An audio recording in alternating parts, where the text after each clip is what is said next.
season rushing record. To rush, to move, act, or progress with speed. To dash forward for an attack. To appear, go, pass rapidly or suddenly. To perform with speed, impetuosity, or violence. 2 pictures worth 1,000 yards. Also see Corey Philpott. In a hurry to a CFL milestone. On target for 2,000 yards. What a quarterback. Damon Allen rarely stops to smell the roses. He has the gift of getaway speed, the Depeche Mode. Now you see him, now you don't. The ground game revived in the CFL.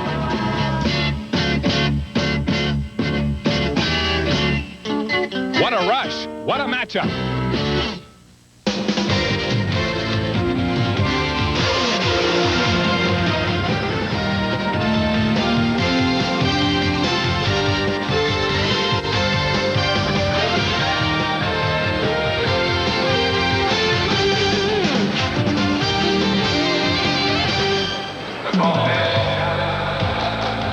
Welcome to BC Place Stadium. We're hearing the Canadian anthem, and let's wait and pause for that.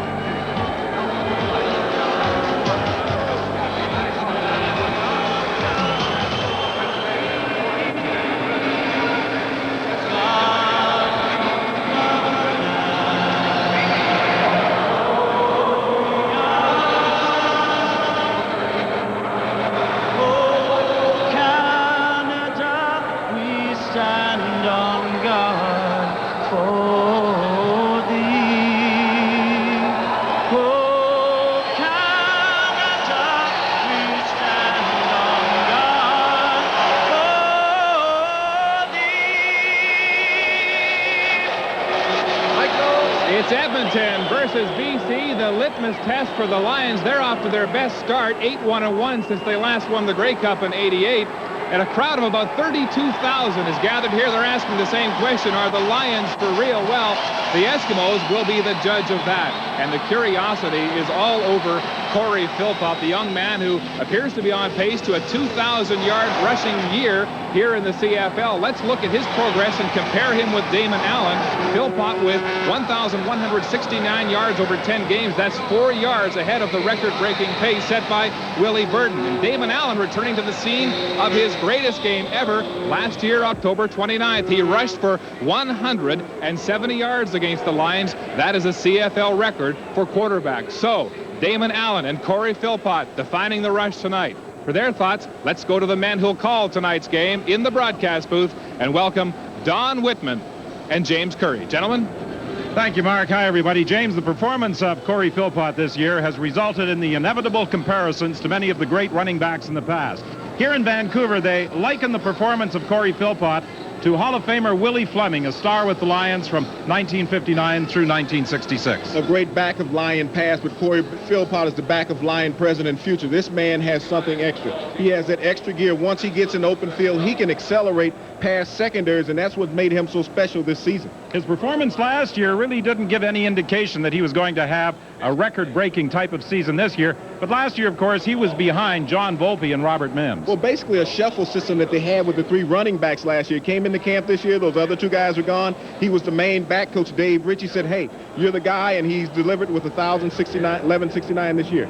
But last year, many Vancouver football fans will recall that it was Damon Allen who put on a running performance in the game on October 29th, as Mark referred to, 170 yards. And Damon Allen is certainly capable of taking this Edmonton Eskimo team and leading them all by himself. Probably one of the most valuable quarterbacks ever to play in the CFL, Don. He has such valuable tools running and passing with the football. And when he gets in open field, he can really stretch a defense. You don't like to see him run that boot, and that's how he vulnerabilizes people. It was about this stage last year that he took control and led the Eskimos to a Grey Cup. Mark?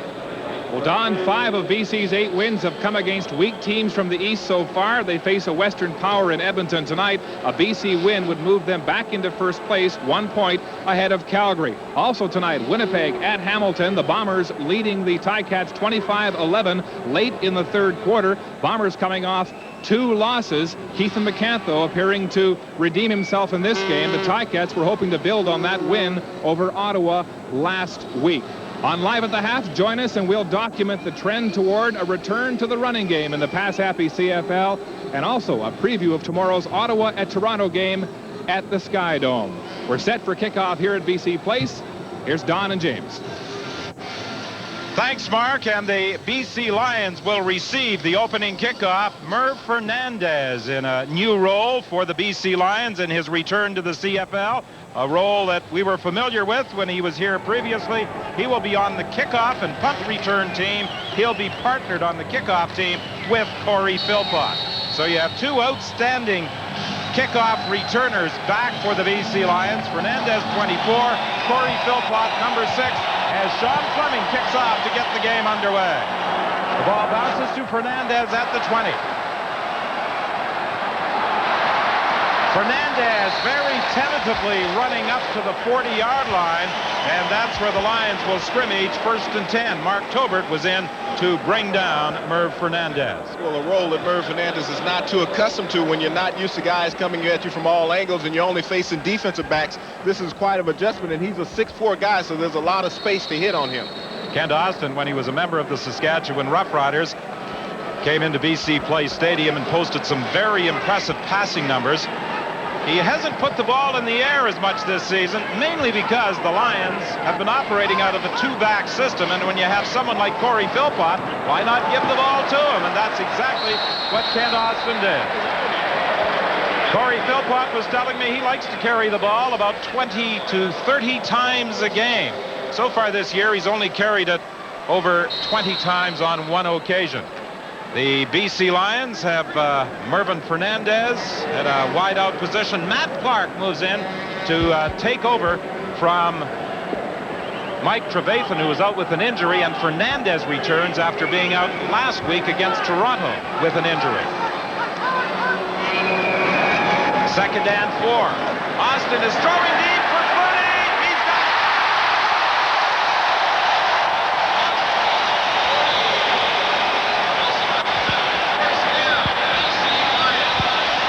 Darren Flutie got in behind Don Wilson for a 41-yard pickup. The key was the time given by the offensive line, and Flutie gets behind the coverage. Don Wilson is playing a linebacker in this game, and he just doesn't have the speed at this date in his career to keep up with the Darren Flutie. You see Ken Austin not getting any pressure from that Edmonton front 7, and Flutie is able to get behind the coverage for the long pass early.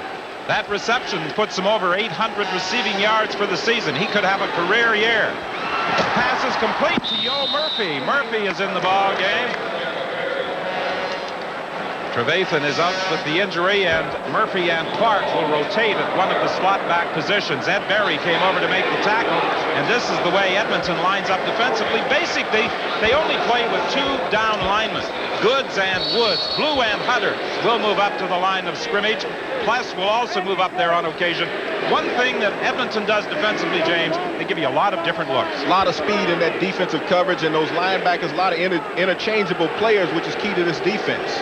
2nd and 6. They were attempting to go inside to Clark, and Austin threw behind him. And one of the things you spoke about, Don, about those linebackers moving up to the line of scrimmage, that time Willie Pless came on a blitz, and he was about a stride away from Ken Austin, and he had to get rid of that ball sooner than what he expected. Kent Austin was telling me that he considers the Edmonton defense to be as good as any team in the league. Well, Ken Austin is good as any quarterback in the CFL, so it's an excellent matchup that we're looking forward to here tonight. Paul McCallum continues to handle the place-kicking chores in place of the injured Lou Pasaglia, and McCallum on his first field goal attempt of the night puts it through for a 3-0 BC Lion lead. Well, it was very critical, Don, for the BC Lions to get something on the board early, to get something out of that first march. Ken Austin able to march his team right down the field and pick up the field goal. It was a successful drive because they did score. The critical point is you just have to stop Edmonton now with your defense, and they're going to put a lot of pressure on this Edmonton defense with Damon Allen's mobility. Dave Ritchie was saying that he certainly hoped his team would not perform over the second half of the season this year as they did last year after getting off to such a great start. But he also made the comment that he doesn't anticipate that happening because he has a more experienced team, a more veteran unit, both offensively and defensively, and he's quite confident that they can maintain the pace that they have established through the first half. Well, Richie has really evolved as a head coach in the CFL. He's a player coach. Players enjoy playing for him, so you see a lot of enthusiasm from his players when they're out on the field. The BC Lions preparing to kick off. And McCallum is going to kick it towards the sidelines. Taken there by Souls, and there's nowhere for him to go as Henry Newby was the first man over. Little different kickoff formation for the BC Lions. And Damon Allen, who leads the Eskimo offense onto the field, will have pretty good field position for the first Edmonton offensive series. Allen, 13 touchdown passes, 13 interceptions this season. Well, those numbers, you don't like to see them balanced out with the interception to touchdown ratio. You want to see a little more on the touchdown side. So it's going to be very critical for Damon Allen to work against this secondary of the Lions that lead the league in interceptions this year with 27. Brown lines up wide left. The Gizmo to the right. Hand off to Lucius Floyd, and Floyd picks up about 4 yards before being upset. Tom Europe came up from his safety position to make the tackle.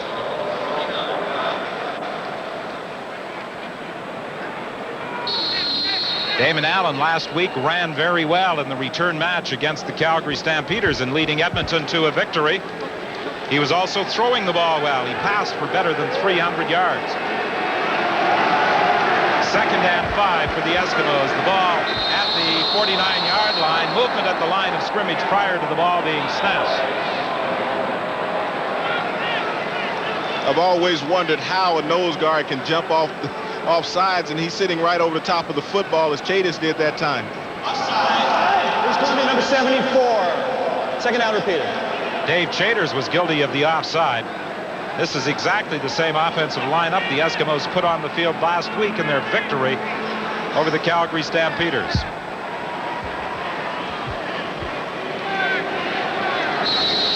Damon Allen feels that one of the keys to playing against the BC Lions is Tom Europe.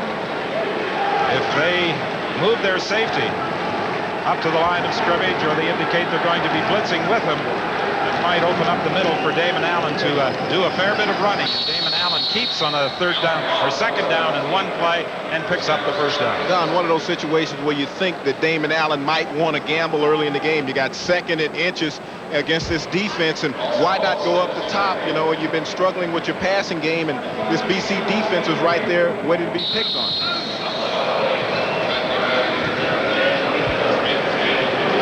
First and 10. The ball is at midfield. 3-0 the BC Lions lead. There's the toss to Eddie Brown. He extends it to the Gizmo. And he picks up about 3 yards. Henry Newby came over to string it out and make the tackle. A little extra wrinkle that time, a double pitch by the Edmonton Eskimos. Eddie Brown came around originally, gets the pitch from Damon Allen. We'll see right here the pitch back to Eddie Brown, and watch Henry Williams on the chase. Just like an option in college football, he pitches it back to Henry Williams. He turns up, but Newby is right there, the rookie linebacker for the BC Lions, to make the stop for a minimal gain on the play. This time the Gizmo lines up to the left. Eddie Brown lines up wide right. 2nd down pass to Michael Stoltz. He'll be close to a 1st down. Virgil Robertson was involved in the tackle. They appear to have stopped him just short of a 1st down. This is the way the BC Lions line up defensively. They have 3 Canadians playing the down lineman position. This is a real luxury for Dave Ritchie and company in that they can play their imports in other spots. Well, these are solid 3 up front, those defensive linemen, Chaders and Stewart and Scribner. These guys have really developed as a trio and has allowed for them to drop more coverage back in the secondary, and that's why they lead the league in interceptions.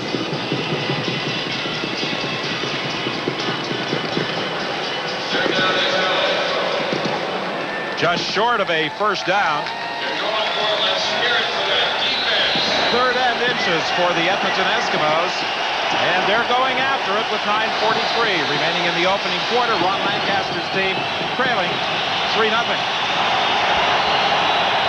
Damon Allen on a 2nd and short. Kept.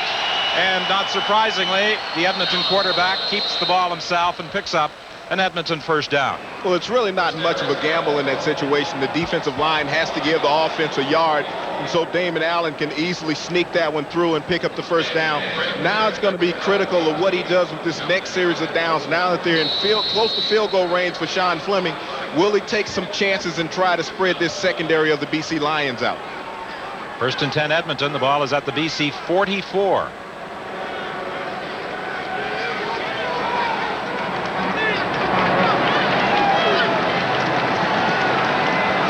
Swings it out to Souls.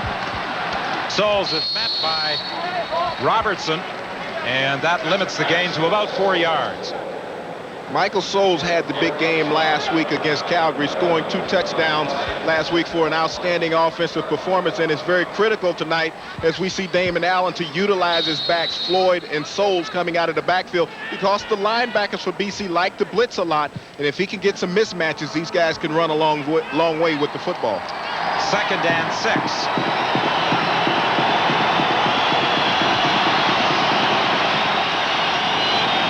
Damon Allen empties the backfield, throws for Jay Christensen. There are penalty flags all over the place. Christensen should have a first down. Kelly Sims came up to make the tackle, but there were penalty flags at the line of scrimmage. A procedure call against the Eskimos.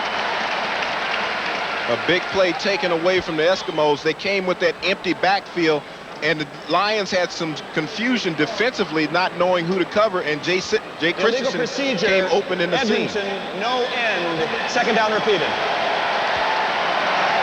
And Ron Lancaster, you can see right here, recognizing what Damon Allen had saw also, knew that play would work, and he's kind of disappointed with the penalty, but he knows that it will be there at a later time in the game.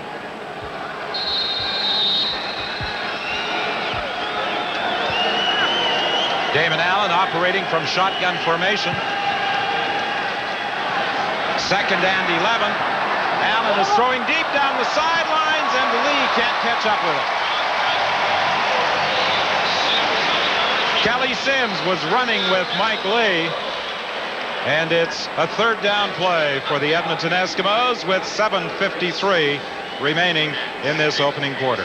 You know, Damon Allen throws the ball as well running to his left as any quarterback that has ever played in this game in the CFL. And that time you could see his arm strength as he out threw Lee, who was about 45 yards down the field, rolling to his left on it. He just had too much on it. Glenn Harper stands back at his own 50 for this third down punt. Jefferson waits for the ball, takes it at the 15-yard line, and he's tackled immediately. That's where the BC Lions will scrimmage, first and 10, when we return.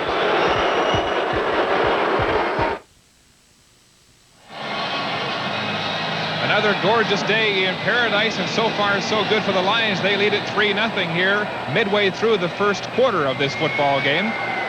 Out west, we have an update from Hamilton, where the Bombers now lead the Ticats 32-14. Keithan McCant hitting Gerald Wilcox on a 6-yard touchdown pass. McCant redeeming himself there. And we talked about the rush, Don. In the first half alone in that game, Blaze Bryant rushed for 166 yards for the Bombers.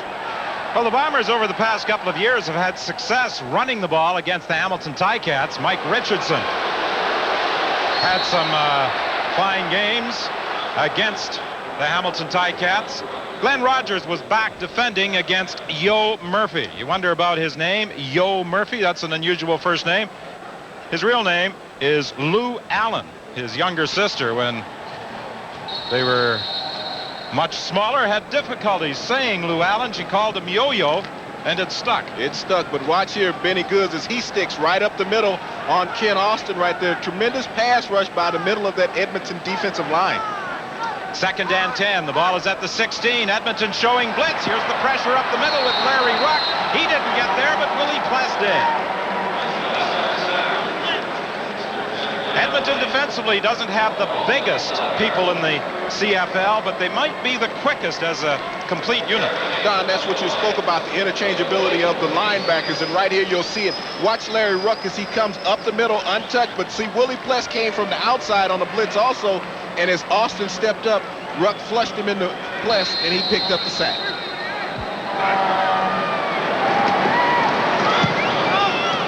Third down punt by Caravata, and that is going to bounce out of bounds at the 35-yard line. Excellent field position for the Eskimos. 6:58 remaining in the opening quarter. We're looking at the ever-changing face of the BC skyline and downtown. BC Place Stadium is within walking distance of most of the major shops, and there you see the structure and the new hockey arena for the Vancouver Canucks being erected just in behind BC Place Stadium. The Edmonton Eskimos this year have an opportunity to do something no team has been able to do since they put together that string of 5, 78-62, and Rod Conniff is the last link with that BC dynasty. No team has been able to defend since the Eskimos, and this is Eddie Brown on the move, and Eddie Brown with good yardage, taking it out of bounds over on the far side of the field. The Edmonton Eskimos. Sorry, James. Dan, wonderful play call that time by Damon Allen to mix up what BC has been doing defensively to slow down those rushes of the linebackers. You see Eddie Brown on the reverse. Scribner missed him in the backfield, but that speed to get him around the corner, Snipes could not close on him before Europe came up to run him out of bounds. Great field position at the 21. 13 yards on the pickup. It's 1st and 10 for the Eskimos from the 21-yard line. Fake inside to Lucius Floyd. Wide open on the far side of the field, and an easy touchdown for Michael Soles.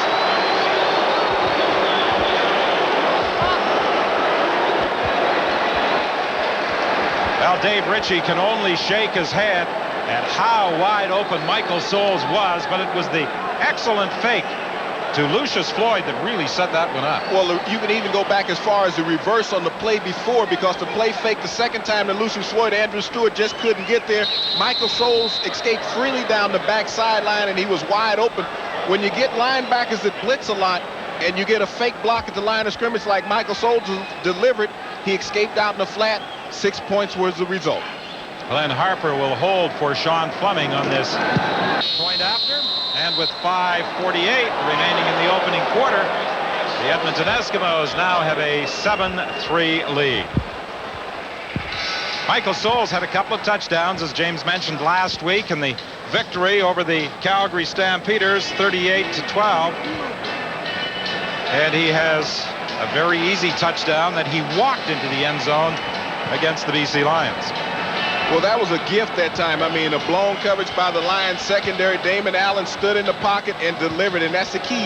He stood in under the pressure of Andrew Stewart, knowing that he would take a shot, but it was more important for his team to score than worry about his own physical safeness at that time. You know, up until last week, Don, when Eric Drake scored a touchdown with 8 minutes to go in the third quarter against the Lions, the Argonauts scored against them.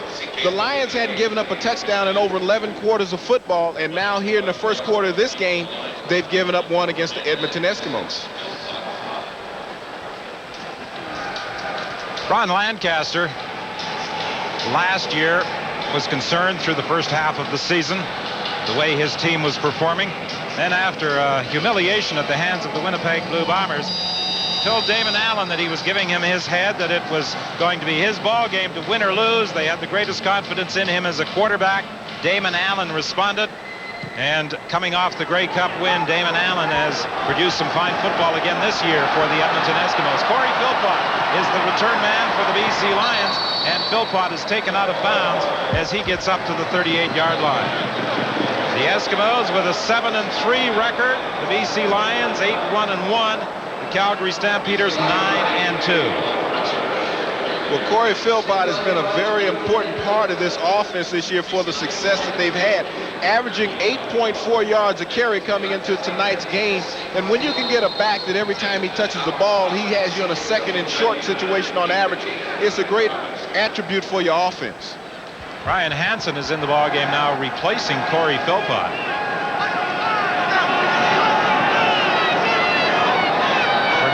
Goes wide to the right. There's the toss to Hansen. He cuts back inside, and he's upset after a pickup of 2 by Errol Martin. Well, Errol Martin is a backup to Malvin Hunter in the starting lineup, and they rotate these linebackers so often to keep them fresh. Jed Roberts is in the game also for the Eskimo defense, and that is a key, that they never get tired. You go out and you play 2 or 3 series, and then you rotate a fresh body in, and they're all equally balanced as athletes. Doesn't seem to be any particular reason as to why Corey Philpott is not in there. He is standing on the sidelines, doesn't appear to have any injury problems. Here comes the blitz. Willie Pletz is picked up. Kent Austin throws over the middle. He's got a first down to Matt Clark.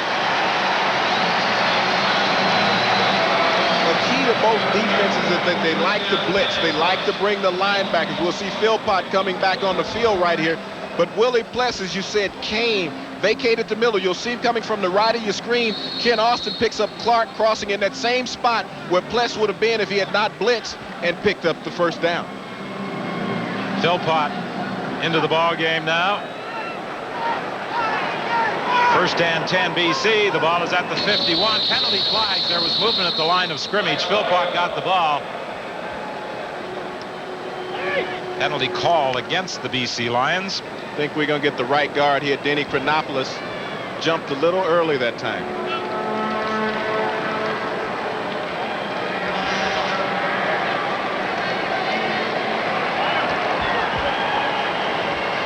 Illegal procedure. British Columbia number 53. First down repeated.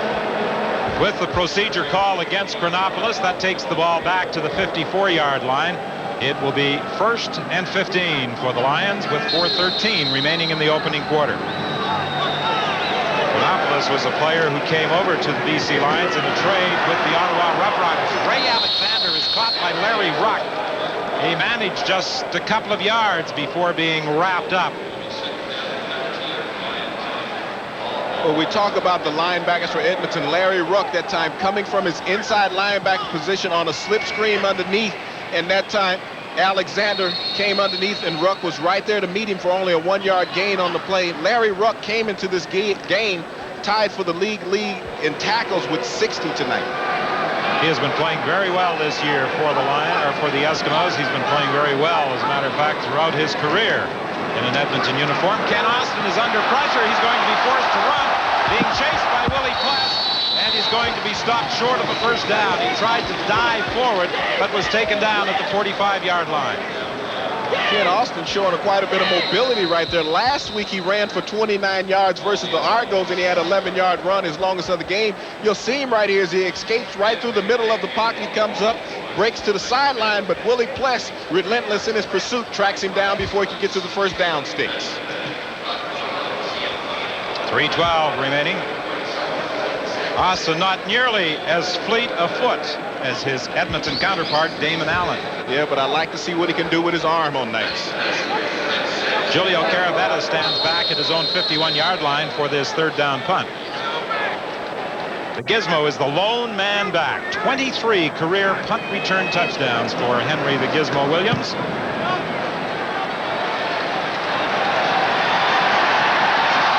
He doesn't need much of a hold, but that hold does not materialize as Doug Hocking was there to close it off. We'll be back after this.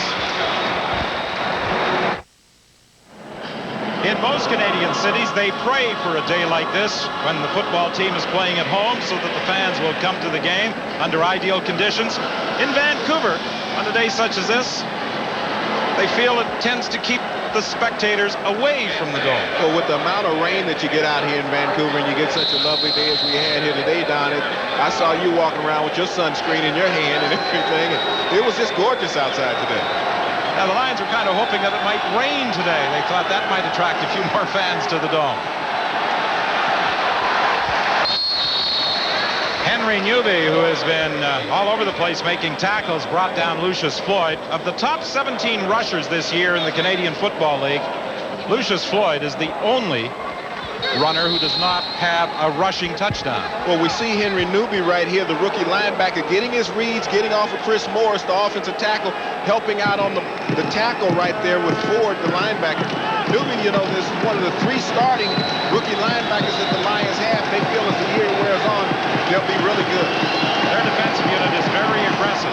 The pass complete to Eddie Brown, tackled immediately by Les Brown. Depending on the spots, and they do give Brown That's Eddie Brown, the benefit of the doubt, and it is a first down for the Edmonton Eskimos. I said that Lucius Floyd has not scored a rushing touchdown this year. In 1990, he had 91 carries for the Saskatchewan Roughriders. Didn't score a touchdown that season either along the ground. Well, last year when he came over from the Saskatchewan Roughriders, that was one of the big assets that he brought to the offense, was his rushing ability and able to pick up the touchdowns on the ground. This year it's only been through the airways. Jay Christensen, who had a pass called back earlier by a procedure call, finds that same opening over the middle and produces another Edmonton first down, a pickup of 18 as Charles Gordon came over to make the tackle. Jay Christensen, we get him working in the seam right here against Gordon, a big receiver at 6'4", and he gets that inside release. The safety, Europe, was not there, and that's an easy mark for Damon Allen all night long. If he's going to get Jay Christensen without the safety in the middle of the field, he should consistently go there. First and 10, the ball is at the 45, 50 seconds remaining in the opening quarter. 7-3, the Eskimos lead. Damon Allen looking deep for Eddie Brown. He's battling with Les Brown, and there's a penalty flag thrown against 00, it could appear, but there's also a penalty flag back at the line of scrimmage. What we had right there was Jay Christensen originally got caught up, got dragged to the ground by the Lion defense, but it's going to be interesting to call with Eddie Brown and Les Brown down on the right side of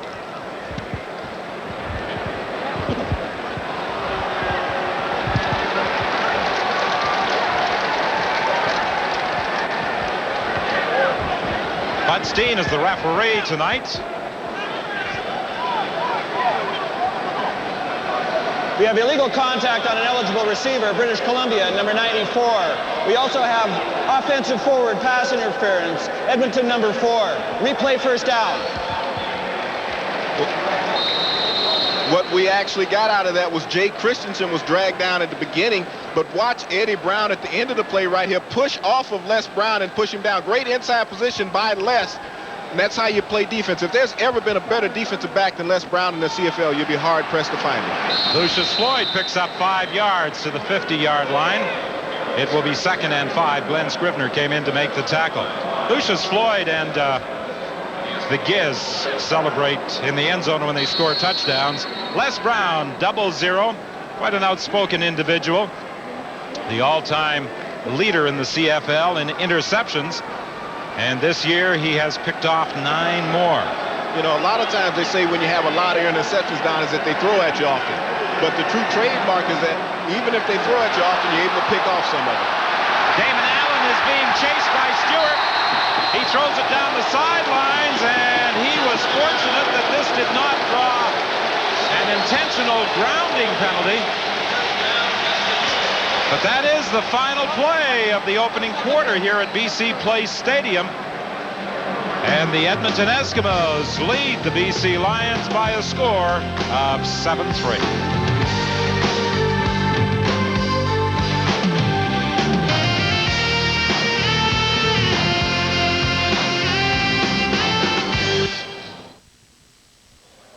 The BC Lions playing before their largest home crowd of the season tonight at BC Place Stadium. They trail 7-3 after 15 minutes of play. Damon Allen on the final play of the opening quarter came very close to being penalized for intentionally grounding the football. Well, speed is a great asset for a quarterback, and we see Andrew Stewart right here in pursuit of Damon Allen. But right at the last moment, you'll see his foot goes out of bounds, and referee Bud Steen was right there and made a good call on that, and he knew that Damon had stepped out of bounds, and that's the reason why he hadn't called a roughing. And good thing for Stewart to pull up off that and not get a foolish penalty for this Lion defense, because they've had an excessive number of them this season. Mervyn Fernandez, the lone man back for this Glenn Harper punt. Penalty flag in the play as Fernandez is stopped immediately by Trent Brown. That was a 45-yard punt, no opportunity for a return. A no yards penalty against Trent Brown.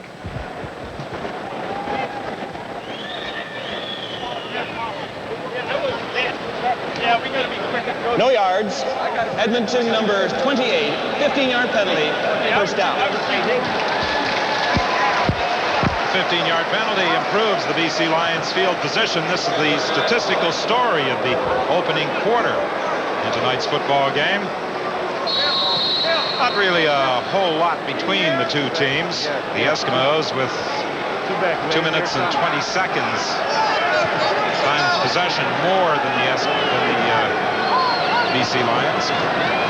Corey Philpott can't handle the toss, and he goes down back at the 37-yard line. Well, the pursuit of this Edmonton defense, Earl Martin at time had gotten great penetration. Philpott, one of the things about good backs is that they like to see what's in front of them. That time he tried to look too soon, as we'll see Earl Martin gets across under Sean Millington. He was trying to look at the blocking before he caught the pitch, and he let it go to the turf.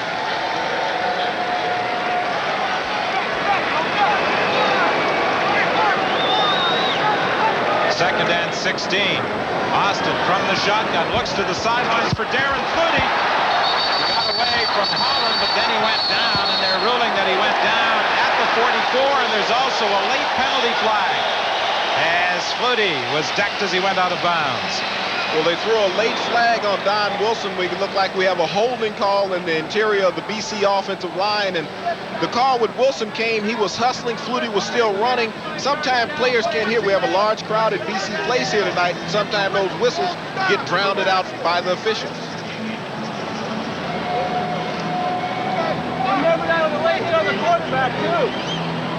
Needless to say, Ron Lancaster is unhappy with the call that has been made.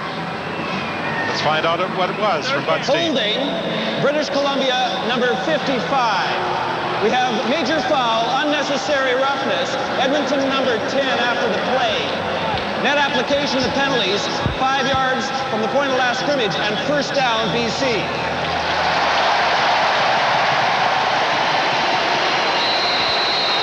Well, we'll see right here as Flutie makes the catch. Holland makes contact and he goes down, but he gets up and he's still running. Wilson came across.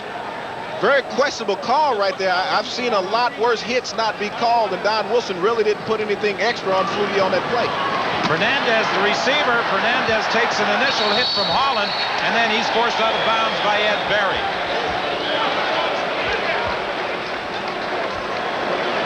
Fernandez is limited to about 6, maybe 7 yards. Murph Fernandez had been almost like a forgotten man in this offensive scheme, and people expected the huge numbers that he had early in his career when he was with the Lions, but the offensive structure has changed a lot in those years since he's been here. It's become more of a slot-oriented offense, and that's why he doesn't get that many balls thrown his way. Fernandez has scored only 2 touchdowns this year. They both came on August 27th against Shreveport. Willie Pless was coming on a blitz. He didn't time things too well at the line of scrimmage, but it could be that Jamie Terrace, anticipating Pless coming, may have pulled out of his position. Illegal procedure, number 60, British Columbia. Second down repeated.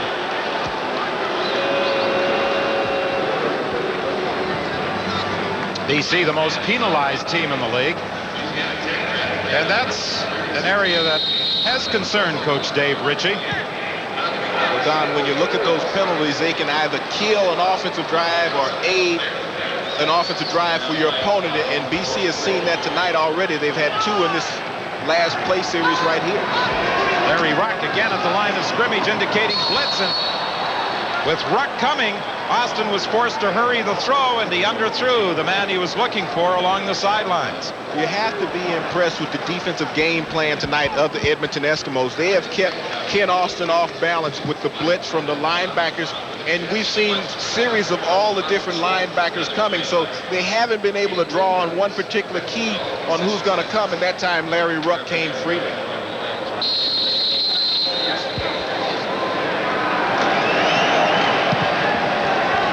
Caravetta's third down punt.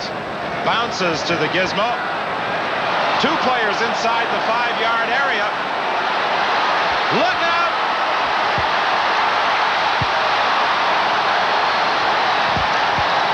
Career punt return number 24. Don, I think we might only stay at 23. Looked like we might have had an illegal block on that play also. 85 yards for Henry the Gizmo Williams. But it's going to be called back, the 17th time that the Gizmo has had A punt return for a touchdown called back as the result of a penalty. Those are absolutely amazing totals. He has had more touchdowns called back than the next highest man on the career punt return list. Earl Winfield has scored. Winfield has 11. 12:28 remaining in the second quarter. It's still 7-3 Edmonton. Well, the Gizmo had indicated that if he returned to punt for a touchdown tonight, he was going to come up to the press box, James, and flip-flop our ties. You don't have to worry. That was your time. We'll get right here. Don Wilson's coming down here. And watch over here as the Gizmo gets the ball. He's going to come right in here, and we'll get both blocks that are going to occur right here. Now, I question the Don Wilson block right here. You'll see him as he comes up on Sean Milligan. Freeze right there. This is what they call a clip on the play. Roll it just a little more right here. This is the second freeze right here. That's the one that may have been called, but Don Wilson originally got a flag before that second block had been called. Gizmo was deprived once again. Edmonton number 28, net 5-yard penalty. 2 illegal blocks by the Eskimos. I thought they could have thrown flags on 2 players inside the 5-yard area when the Giz fielded it. Well, they missed that. That was the original flag. Good fake by Damon Allen. And now he dumps it off to Eddie Brown, and Eddie Brown is down at the 31-yard line.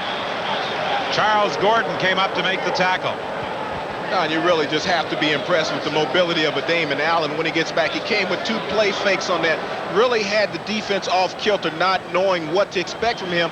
And then at the last moment, as he got to the line of scrimmage, you'll see he comes right here with the fake pump. Then he has Eddie Brown coming around. He avoids the rush once again of Stewart. Watch as he gets to the line of scrimmage and tips toes down the line, deliver the ball out to Brown in the flat. 2nd and 1 for the Eskimos. The ball just across the 30. Movement at the line of scrimmage by the BC Lions. Penalty flag in the play as Damon Allen is dropped. Tyrone Chapman trying to anticipate the count right there. Looked like he was in that neutral zone. And once again, the penalties jumping up on the BC Lions. Mental errors more than anything else, and it's costing them. Offside, BC number 13. It's first down Edmonton. With the offside call, the Eskimos have a first down. The ball is at the 35 with 11:32 remaining in the first half. The Eskimos leading by a score of 7-3. No team has been able to successfully defend a Grey Cup title. The Eskimos were the last to do it from 78 through 82.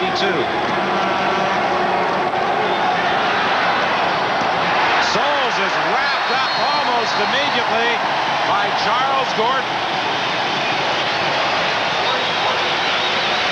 Gordon read that one well.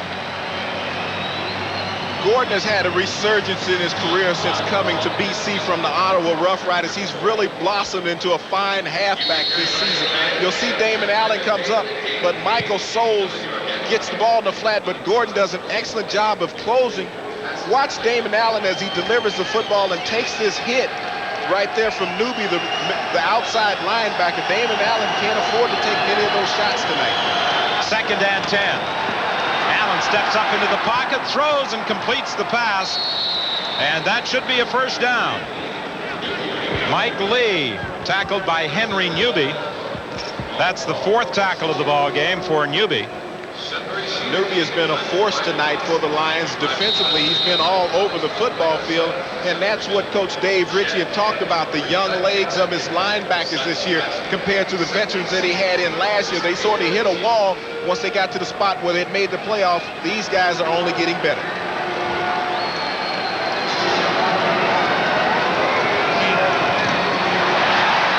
Intended for Eddie Brown. It was knocked down at the line of scrimmage. Glenn Scrivener may have got a hand up to bat it out of the air.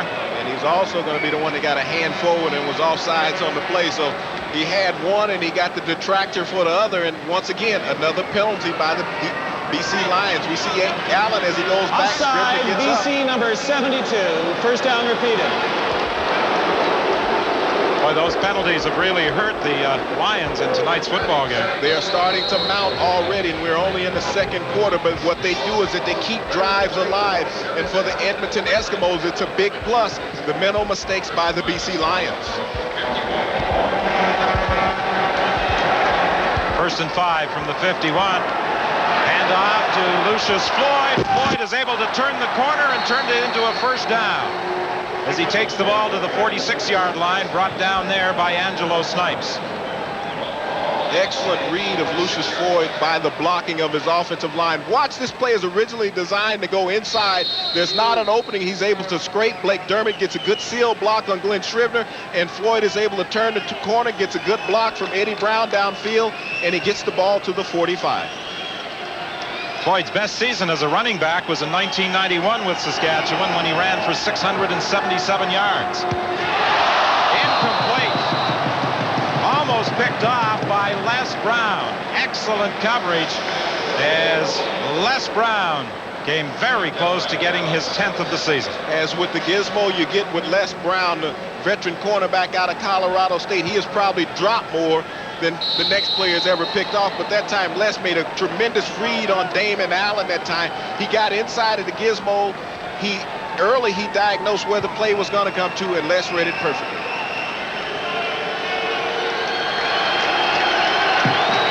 Second and 10, 8:40 remaining in the second quarter.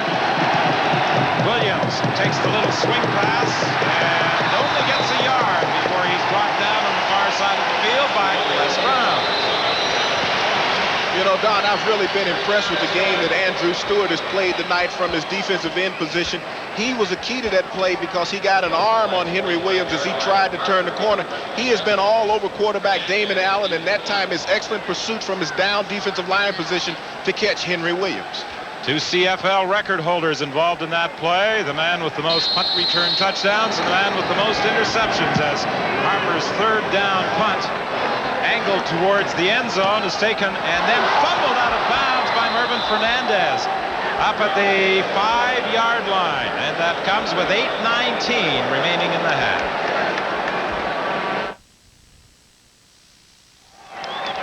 Welcome back to the home of the most penalized team in the CFL. The BC Lions, coming into this game, had 1,187 yards in penalties. That's a lot of field position. And take a look at some of the calls. 11 unnecessary roughness, 5 objectionable conduct, 6 roughing the passer. And we don't want to point fingers, but Glenn Scrivener has been penalized 4 times for roughing the passer, 2 objectionable conduct, 1 face mask, and 1 unnecessary roughness. James, you can relate to that. Well, I don't know if I can, Mark. Don keeps elbowing me up here. That's as close as I can get. That was a bit of a cheap shot. Of course, you were familiar with that, weren't you, James? Hey, I was an observer in most of those cases. I was a little surprised that Mervyn Fernandez on that last punt didn't let the ball bounce into the end zone to improve field position. Well, you know, he's a rookie basically back returning punts once again. It's been 10 years since he returned a CFL punt, and you can see it right there, not knowing where he was on the field. Kent Austin has used 5 receivers so far in this ball game. He spread the workload around, throws over the middle for Darren Flutie, but he can't hang on. He had Robert Holland all over him. And Ken Austin is down in the end zone. He took a blow from Benny Goods as he came around on the pass rush. He hit him low in the back of the legs, and Austin's a little slow getting up, and you see him hobbling going off the field. Watch it right here. You'll see him as he sits in the pocket. Watch Goods come in low, gets that ankle trapped up underneath, and he didn't know whether the quarterback had thrown the ball. He was just scrambling, trying to get to him. Good play on both parts, but we can see Austin looks okay coming off the field right here. Well, he may look okay, but it almost appeared as though he was walking very tenderly towards the sidelines. Carabetta's punt goes out of bounds. They'll spot it at about the 22-yard line. You know, you listen to the vocals here in BC Place, you don't know whether they're calling for Lou or whether they're booing, but it sounds more like the Lou Pasaglia call. They've missed a long-time BC Lion kicker who has been out with that knee injury for the past couple of weeks and who's expected to be back in the lineup in the next couple of weeks. Only a 20-yard punt. The ball is officially spotted at the 24-yard line. Great field position once again for Edmonton. You talked about Lou Pasaglia. I spoke with him just before the game as he stands there with Eric Tillman, the general manager. Said he was kind of hoping he'd be back next week against Winnipeg, but more realistically, it'll probably be 2 weeks before he returns. Well, it's the knee on his kicking leg, and you don't want to take any unnecessary chances with that. Damon Allen looking for Eddie Brown. Touchdown.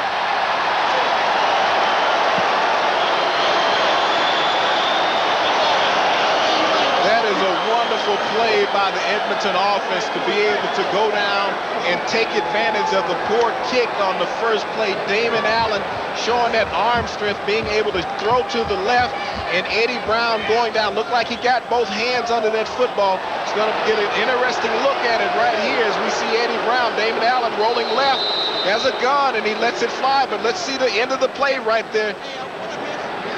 Don, you want to carry from here? I'd give him a touchdown. All right. Very nice catch by Eddie Brown on the play. And Fleming adds the point after for a 14-3 lead. But the Eskimos very quickly took advantage of the bad punt by Caravata. And it's Damon Allen to Eddie Brown, who has really developed into a much better receiver after being moved to a wideout position from the slot position he occupied with the 3 other teams he played with in the CFL. Well, he has such versatility, and he's blossomed within this offense. He's been able to do the things called upon to benefit this Edmonton team. Last year he played slot, where he had over 1,500 yards in receptions and 15 touchdowns. And this year he has moved to the wideout position. Right here, as we'll see Eddie Brown, he's going to come in, he's going to get this release, he's going to break back to the corner, and he's going to get behind the coverage as Damon Allen rolls out. You'll see right here, Europe not able to get across from the free safety, and Eddie Brown gets that separation, and he slides in and makes a tremendous catch right at the end for the big touchdown to put 14 points on the board for the Edmonton Eskimos. 6:37 remaining in the first half, and the Eskimos were penalized on the convert by Fleming, and as a result they'll be kicking off from the 20-yard line. Don, the Lions have only been giving up over their last 4 games an average of 15 points a game. Already Edmonton has scored 14 points here in the first half. Right now their offense is going to be really pressed because they're not accustomed to coming from behind in the first half.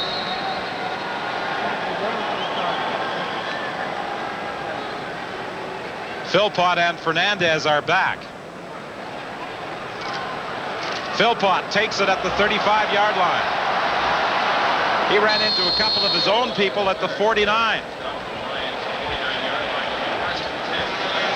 A little pushing and shoving involving Europe and Hunter, but nothing more serious develops. Let's go to the sidelines and Mark Lee.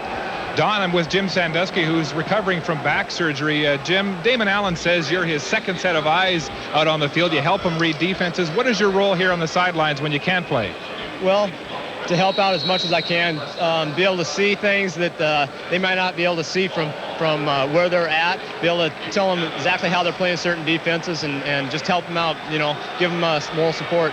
Thanks for your time. Let's get back to work. Don? Kent Austin is throwing deep. And this is going for a touchdown. Darren Flutie into the end zone. 61 yards for Darren Flutie as he got in behind Dan Murphy. And that has brought the crowd right back into the football game. Excellent play call and execution by the Lions offense. We saw quarterback Kent Austin struggle off the field on that last series after being hit by Benny Goods, and he's able to come right back on the field in the next series. We'll see him right here. We got trips right. Flutie's going to come down the seam. Murphy can't get over from free safety, and Flutie runs right past him, and he's going to pick up the reception from Austin, and it's 6 points as Murphy's not able to close. Great play call by the BC Lions. Great throw by Kent Austin.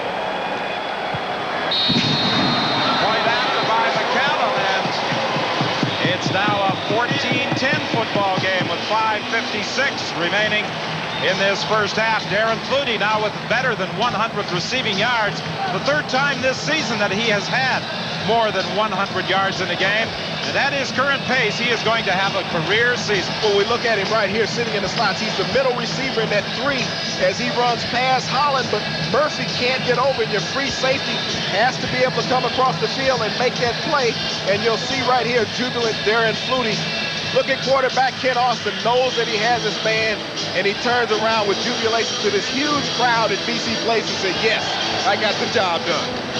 I think it was important for the BC Lions to come back as they did after the Edmonton Eskimos appeared to be taking control.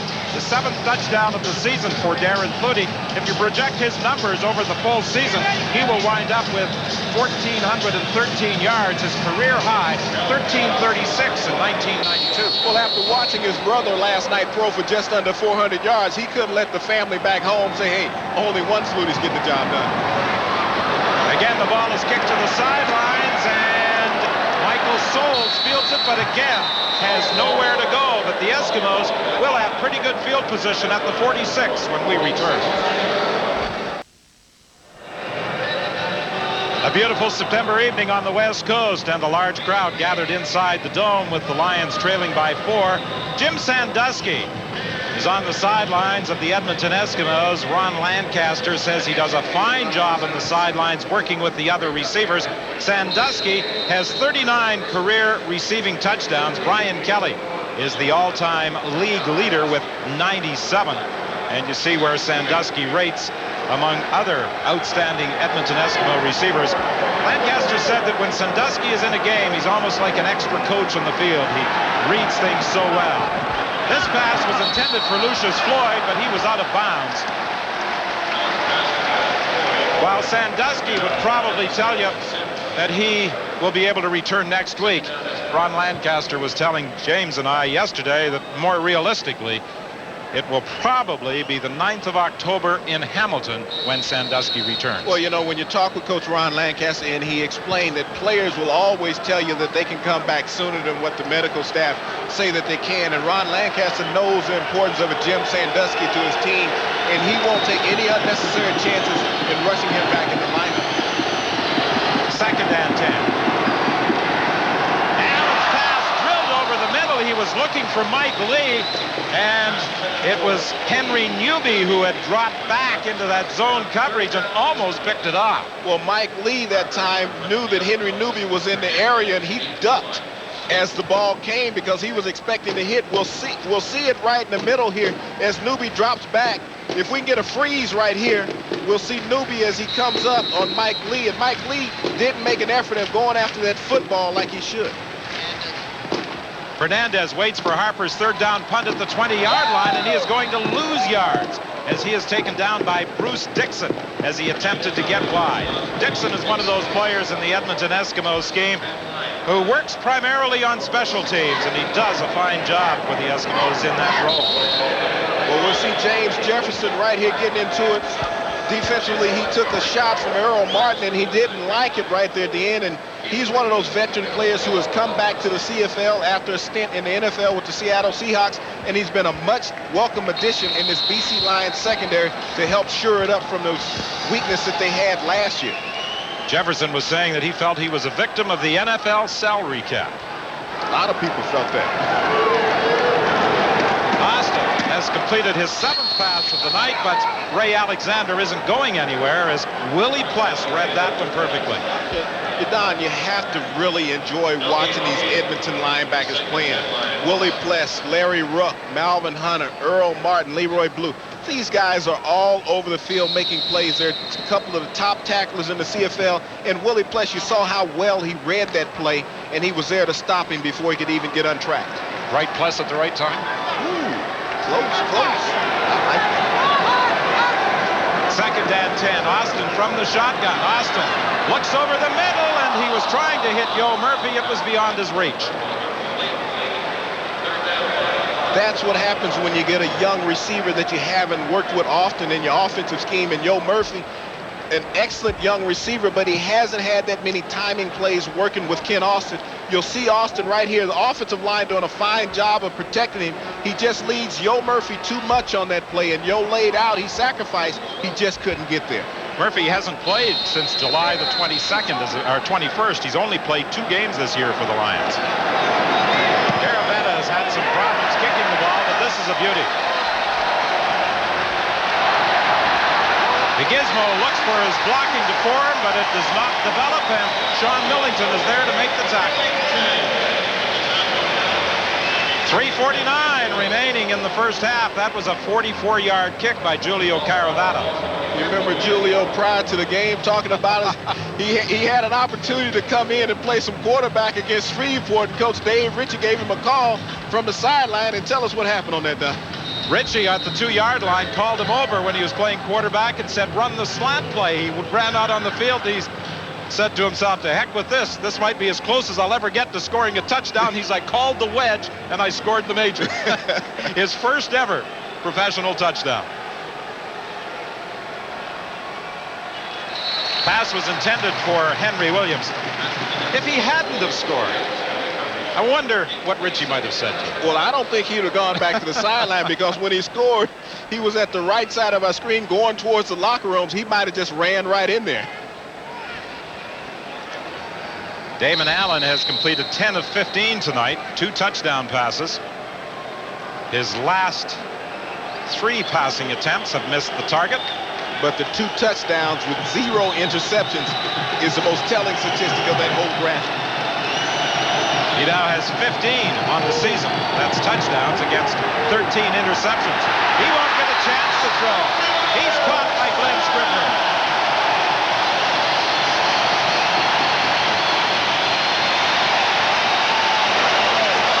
.258 is the time remaining in the first half. The BC Lions will get the ball back. The Canadian defensive lineman is obviously proud of it. Glenn Scribner with the quarterback sack on Damon Allen. Well, we'll see Scribner come from his right end position right there, working against Blake Dermott, and he corrals quarterback Damon Allen. But you also have to give credit to the secondary. Scribner coming from his rush in position. The great coverage. Allen not being able to find an open receiver, and the defensive line putting the pressure on, and the celebration after the interception. Defensive linemen don't get a chance to shine often, but when you do, you got to give it to the crowd. Scribner played his minor football in Winnipeg with the Fort Garry Lions. He was the #1 draft choice initially of the Saskatchewan Roughriders. High punt by Harper. Hernandez at the 19-yard line, and again he is surrounded, nowhere to go. Bruce Dixon was downfield making the tackle. On the sidelines, let's join Mark Lee. And Don, we have a final score in the East tonight. Winnipeg snapping a 2-game losing streak with a 38-21 win over the Hamilton Tiger Cats, and young Keithan McCant leading them to victory at quarterback in place of the injured Matt Dunnigan. McCant took a lot of heat over the last couple of weeks for losing 2 big games back-to-back to the Saskatchewan Roughriders. He threw 3 interceptions in the first loss to Saskatchewan, got pulled in the second loss after calling plays that weren't even in the playbook. But now maybe he should change his name from McCant to McCann. Yes, a big win for the Winnipeg Blue Bombers, and the pass was intended for Yo Murphy, incomplete. The victory for Winnipeg breaks them out of a tie for first place in the East with the Baltimore CFLers, and Baltimore tomorrow will be in Regina to take on the Saskatchewan Roughriders. So the Roughriders, who knocked off the Winnipeg Blue Bombers back-to-back, could help the Bombers by knocking off Baltimore tomorrow. Well, not only that, they have a sellout crowd once again, back-to-back sellout dates at Taylor Field and Regina. You got to take off your hat to those Rough Rider fans. It's going to be a wave of green, and Don Matthews is coming back in town after saying, hey, the city's not big enough for me. Herman Fernandez makes the catch, and then he's wrapped up immediately by Ed Berry.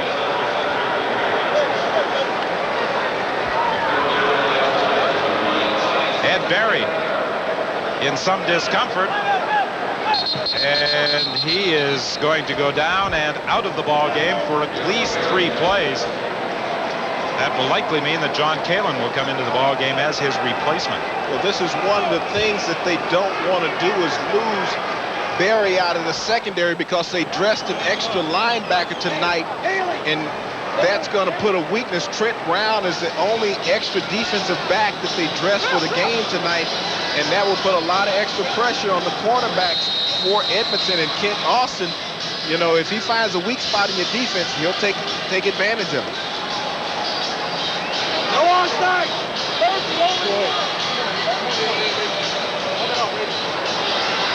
He appears to be having some difficulty putting weight on a leg. Caravana now gets set for this 3rd down punt, standing back at the 15-yard line. Edmonton has 11 men up at the line of scrimmage. They're going to come after him right here, Don, with 2:30 left in the half. The Gizmo has already had a punt return for an apparent touchdown called back. Looked like we got some early movement in that offensive line, and it's going to cost the Lions another 5 yards. Illegal procedure. 25, British Columbia. Third down repeated. Sean Millington was guilty of the procedure.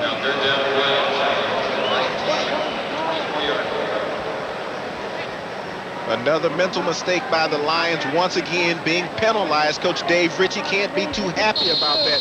It's happened too often tonight already. Lions the most penalized team in the league.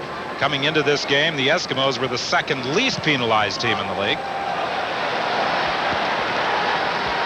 The Gizmo takes it at the 46-yard line.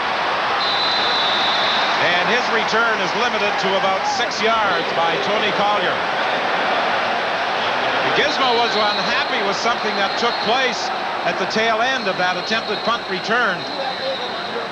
And he got involved in some pushing and shoving with several members of the BC Lions. What would it be without a good old-fashioned brawl tonight between the Edmonton Eskimos and the BC Lions? That's what emotion in football is all about. I mean, you do the little extra things to get your team that edge, and that time you saw Gizmo take an exception. You'll see right here at the end of the play as he's down on the ground, we'll see a little extra hit right there by Clark, and Gizmo took exception to that, and he got up, and the little scuffle took place after that. However, there were no penalty flags, nothing really serious developing from that. It's first and 10 for the Eskimos at the 54-yard line. 2:22 is the time remaining in the half. The Eskimos lead by 4.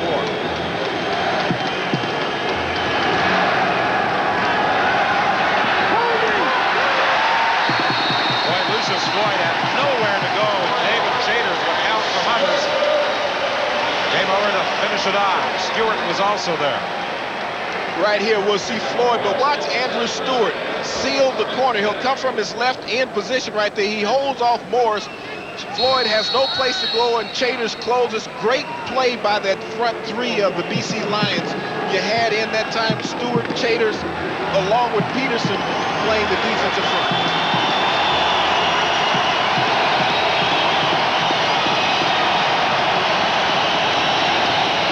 Second and 9.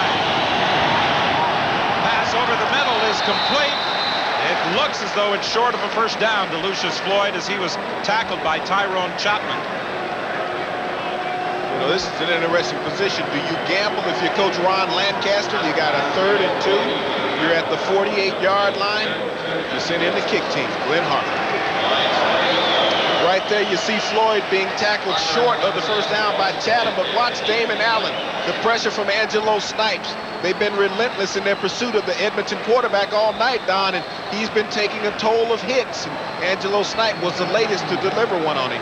That was a little borderline. It could have been flagged, perhaps, but the officials... Would that be something that Mark was talking about earlier?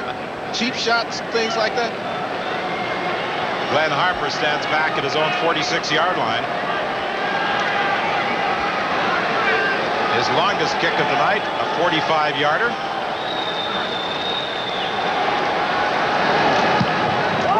This one goes off the side of his foot and out of bounds at about the 24 with 1:28 remaining in the half. Mark? Don, updating Ed Berry's condition. He was hit as he planted his left leg, and he said he felt his groin pop. Doctors here were assessing the injury, and he screamed when they touched his leg. He's going to sit on the bench until halftime for further assessment. But right now, it looks like a groin injury, and he is in a lot of pain. If it's a groin injury and he's sitting till halftime, he'll come out in civilian clothes in the second half. That's something you don't come back from if you're a defensive back. First and 10. Well, we talked at the start of the game about Corey Philpott and the way he has been running the football this year and the yards he has accumulated in pursuit of a CFL rushing record. The Edmonton Eskimos have done a pretty good job of keeping him in check. Well, they've done a fine job. The scraping of the linebackers, the excellent pursuit angles, the gap cancellation by the front of the defensive line has been key in Philpott not being able to find the seams in this Edmonton defense. 2nd and 8.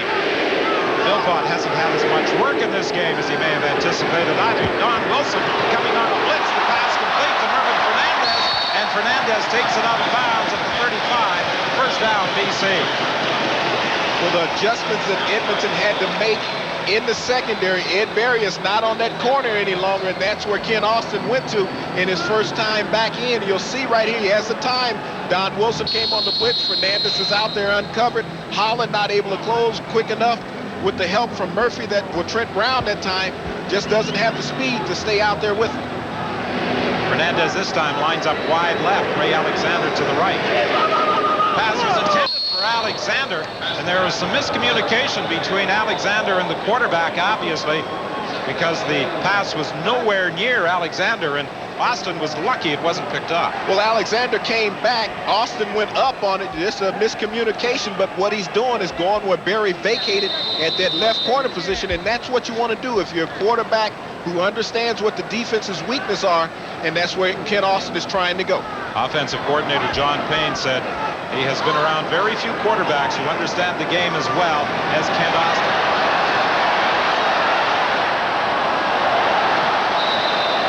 I'm not quite sure what Austin was looking at or for on that pass, but he was very fortunate it was not picked up. Well, I think he understood that he was under a lot of pressure that time, and he needed to find a vacant spot on the field to dump that ball off to, and that's what he did. He threw it in a spot where he felt that it would be intercepted and he wouldn't get called for grounding, because the offensive protection had broken down with the offensive line, and those linebackers had started closing on him from that Edmonton side. 56 seconds remaining in the half.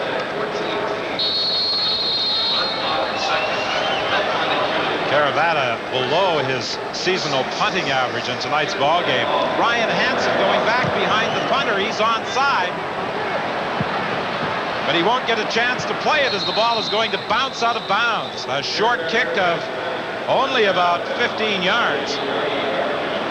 Don, the last time Edmonton punted the ball, they had the ball at the 48-yard line. They get the ball back, it's at the 48-yard line. Plenty of time for Damon Allen. 48 seconds remaining on the clock till halftime. The Eskimos leading by a score of 14-10. It was a 24-yard punt, and you have to say that the defense got the job done on that last series. When you can punt the ball to a team, and when you get the ball punted back to you, you're in the same position on the field. You have to give praise to the defense.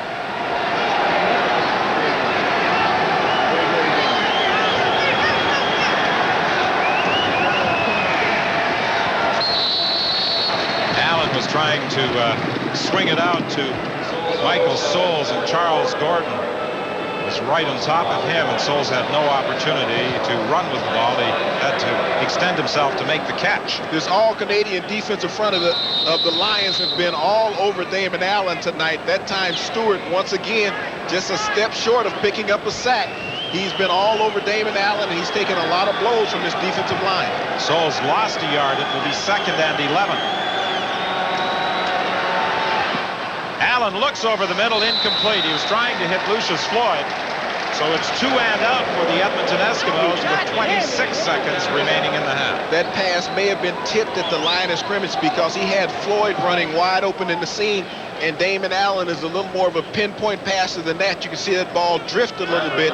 Might have been tipped at the line of scrimmage. They're going to try a long one here, Don, about 57 yards. Sean Fleming, put your hand out and check the wind conditions in here. But you know, with the pressure inside the dome, the air pressure that keeps the roof up, 57-yard field goal is just about at the maximum of a kicker's ability, and obviously Sean Fleming wasn't able to kick the ball far enough. But how about this return by Spencer McClellan? He may go the distance. He's gone.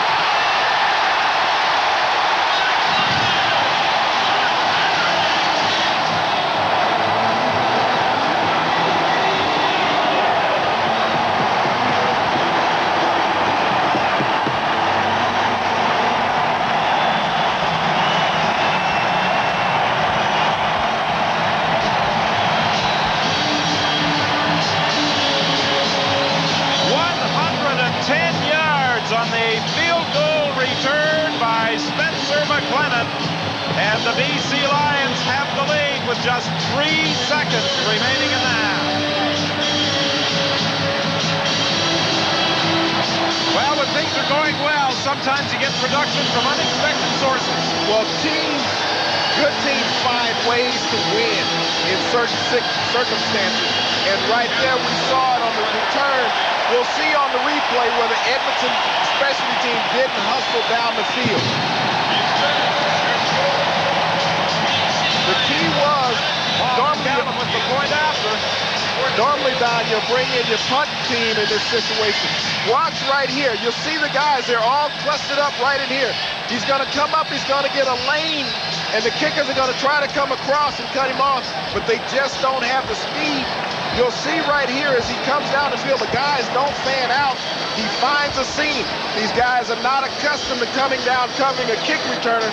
And you'll see Fleming with a great block there by Gordon. Harper doesn't have a chance. He's retreating. And you'll see Michael Souls, the last guy with the chance. They get a block on him. He never made it to the screen. Big touchdown for the BC Lions. A much-needed boost going into halftime with only 3 seconds to go in the half. Great play by the specialty team of the Lions.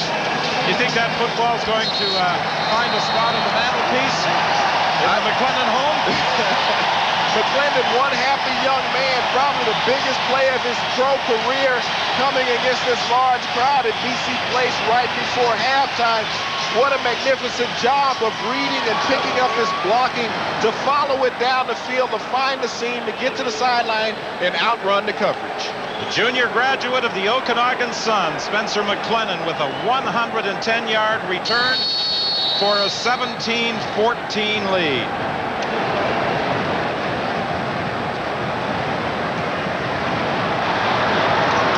Squib kick by the BC Lions, picked up by Michael Souls, and Souls is stopped at the 53. And that's the final play of the first half, with the BC Lions in front by 3. Mark?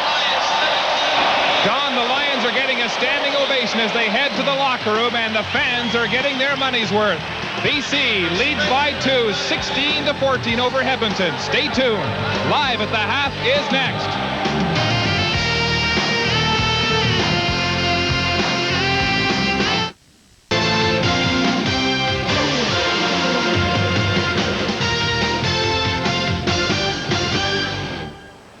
Well, here in the land of six-pack receiver sets, shotgun formations, run-and-shoot offenses, you live by the pass and you die by the pass. Defenses have lighter, faster players to cover that. But all of a sudden, there's all kinds of room to run, and boy, are they finding it.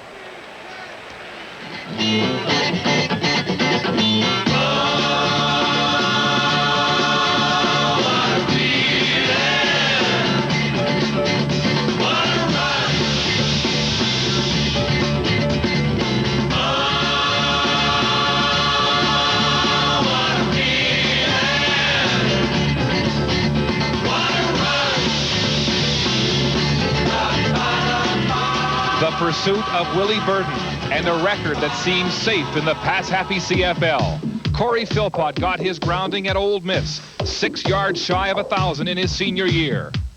In BC, he's step for step with Burton, on pace to break his single-season record.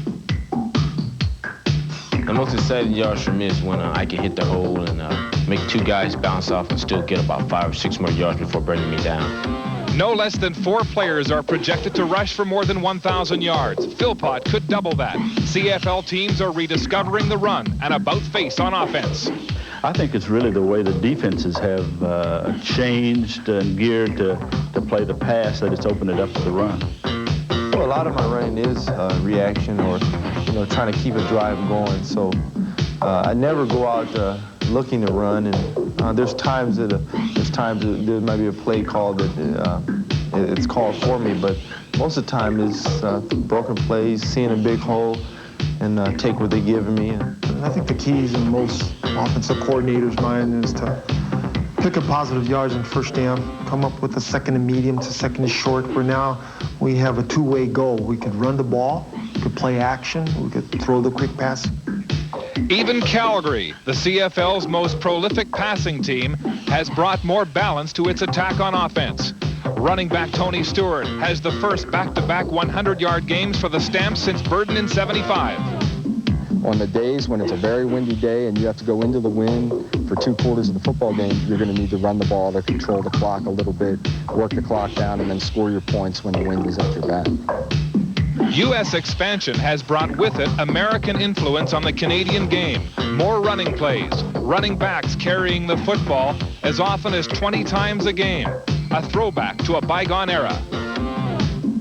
Every now and then, sticking that run in when everybody in the stands thinks that it's time to throw the ball is a nice little wrinkle. And again, it comes back to not letting the opposition really know or think that they know what you're going to do at all times.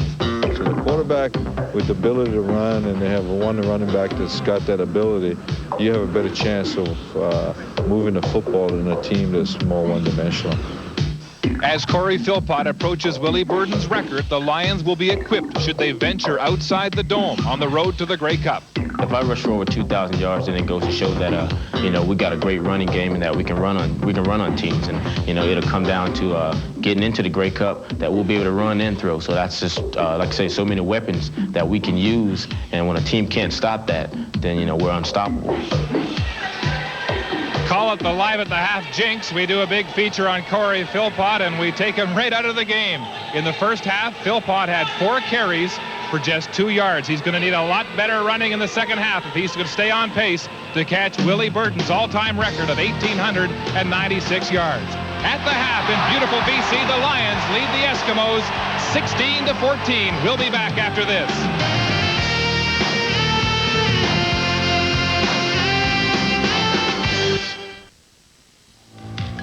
Another beautiful day in British Columbia, and it's just as nice inside BC Place in the climate-controlled BC Place Stadium, where the Lions lead the Eskimos 17-14 at the half. Week 11 of our coverage of the CFL on CBC continues tomorrow afternoon at 1:30 Eastern. It's the Argos playing host to Ottawa, and this is a 4-point game if we ever heard one. Here's Scotto.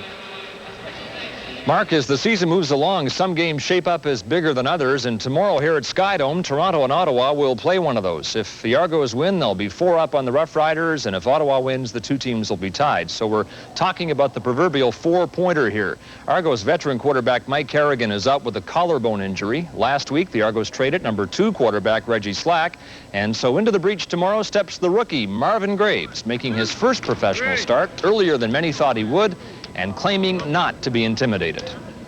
I don't worry about intimidation. I mean, I know guys are going to talk. I mean, they talk walking by me just now.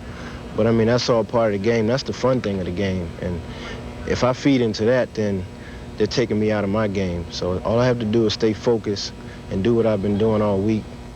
Marvin Graves is sitting on a big opportunity here. He's got a chance to help the Argos make a run at first place and maybe bring some fans back to Skydome. Ottawa feels it's a better team with its best players on the field as opposed to being on the injury list. And the Riders get one of their very best back tomorrow. Running back Michael Richardson's been out since week 2 with a torn quadricep muscle. He didn't do much in practice here at Skydome today, clearly saving himself for the game tomorrow, in which he hopes to stabilize an erratic Ottawa offense.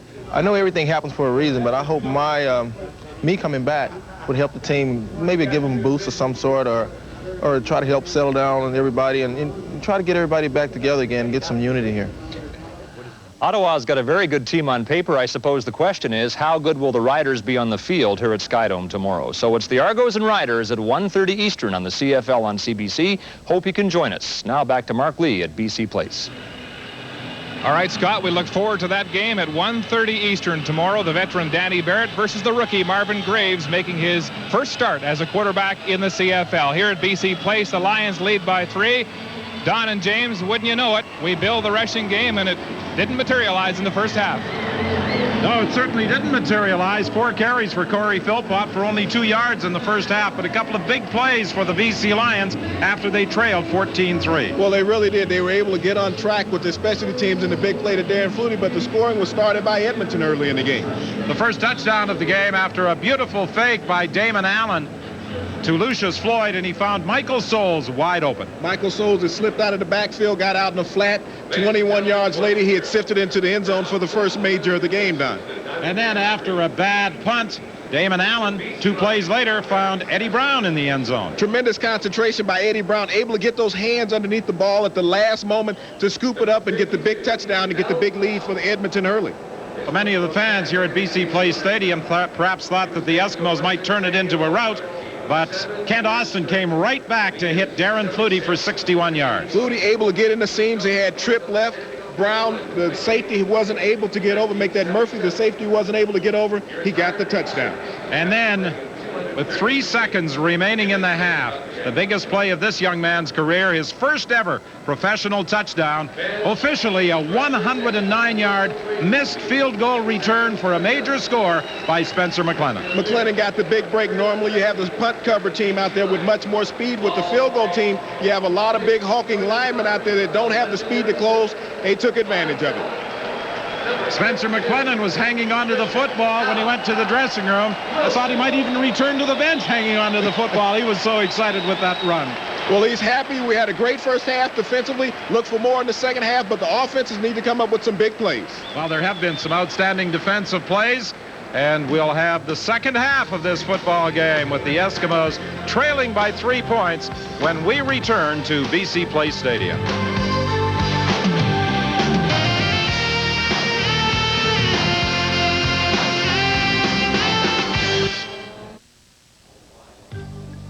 It's showtime for Michael Richardson after 2 months on the injury list, and Marvin Graves makes his starring debut for Toronto. It's a matinee meeting tomorrow at 1:30 Eastern. Yes, Scott Oak, Chris Cuthbert, and Dan Kepley will be at the Sky Dome in Toronto for tomorrow afternoon's game. We're at BC Place Stadium under the dome here on the West Coast with the BC Lions, the team with the best record in the CFL, leading by 3 points as we prepare to start the second half.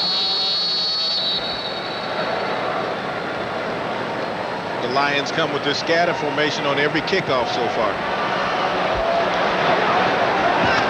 Again, a short kickoff by the BC Lions, and Michael Souls has been much busier as a kick returner in tonight's football game than I'm sure he anticipated coming into the contest.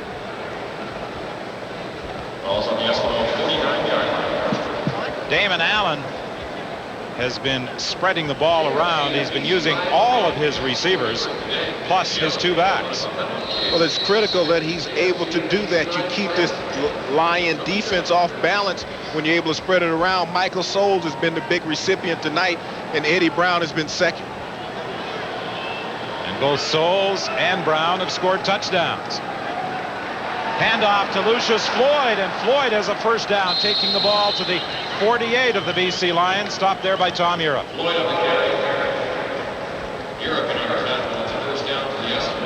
We anticipated a big battle along the ground in tonight's game between the Eskimos and the BC Lions. That has not materialized. The Eskimos with 50 rushing yards, the BC Lions with just 13.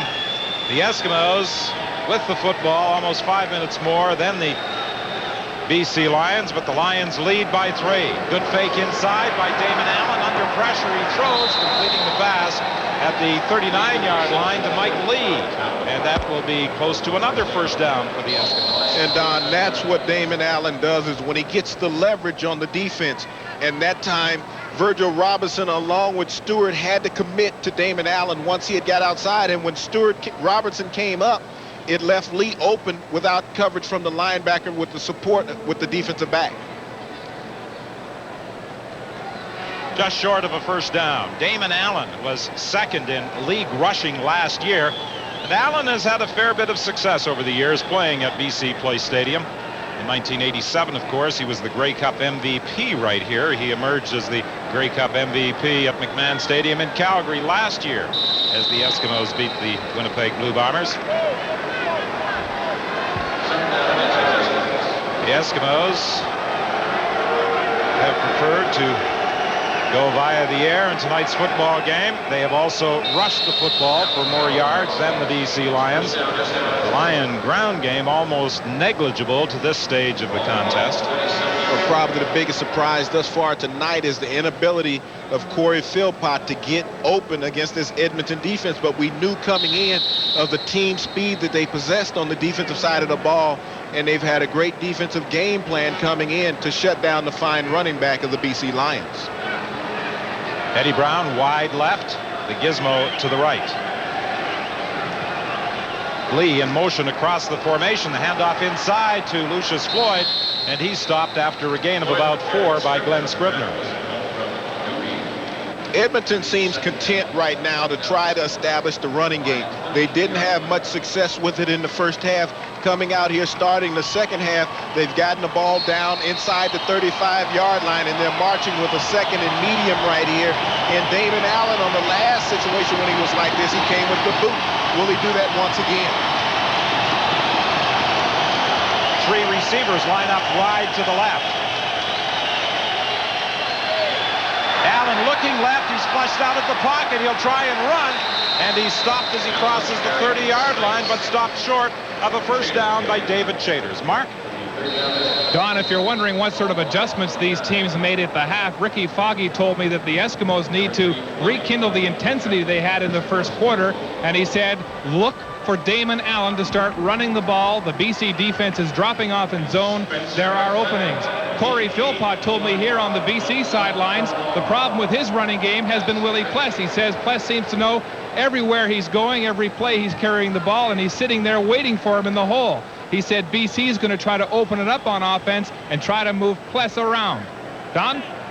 The last time the Edmonton Eskimos attempted a field goal, it was returned 109 yards by Spencer McClennan.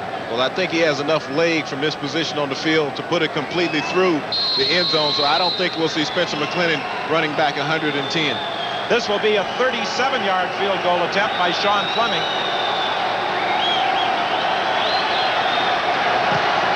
The kick is up, and it's wide. And in the end zone, McClennan will concede a single point. So with 11:59 remaining in the third quarter, the BC Lions have their lead reduced to 2 points.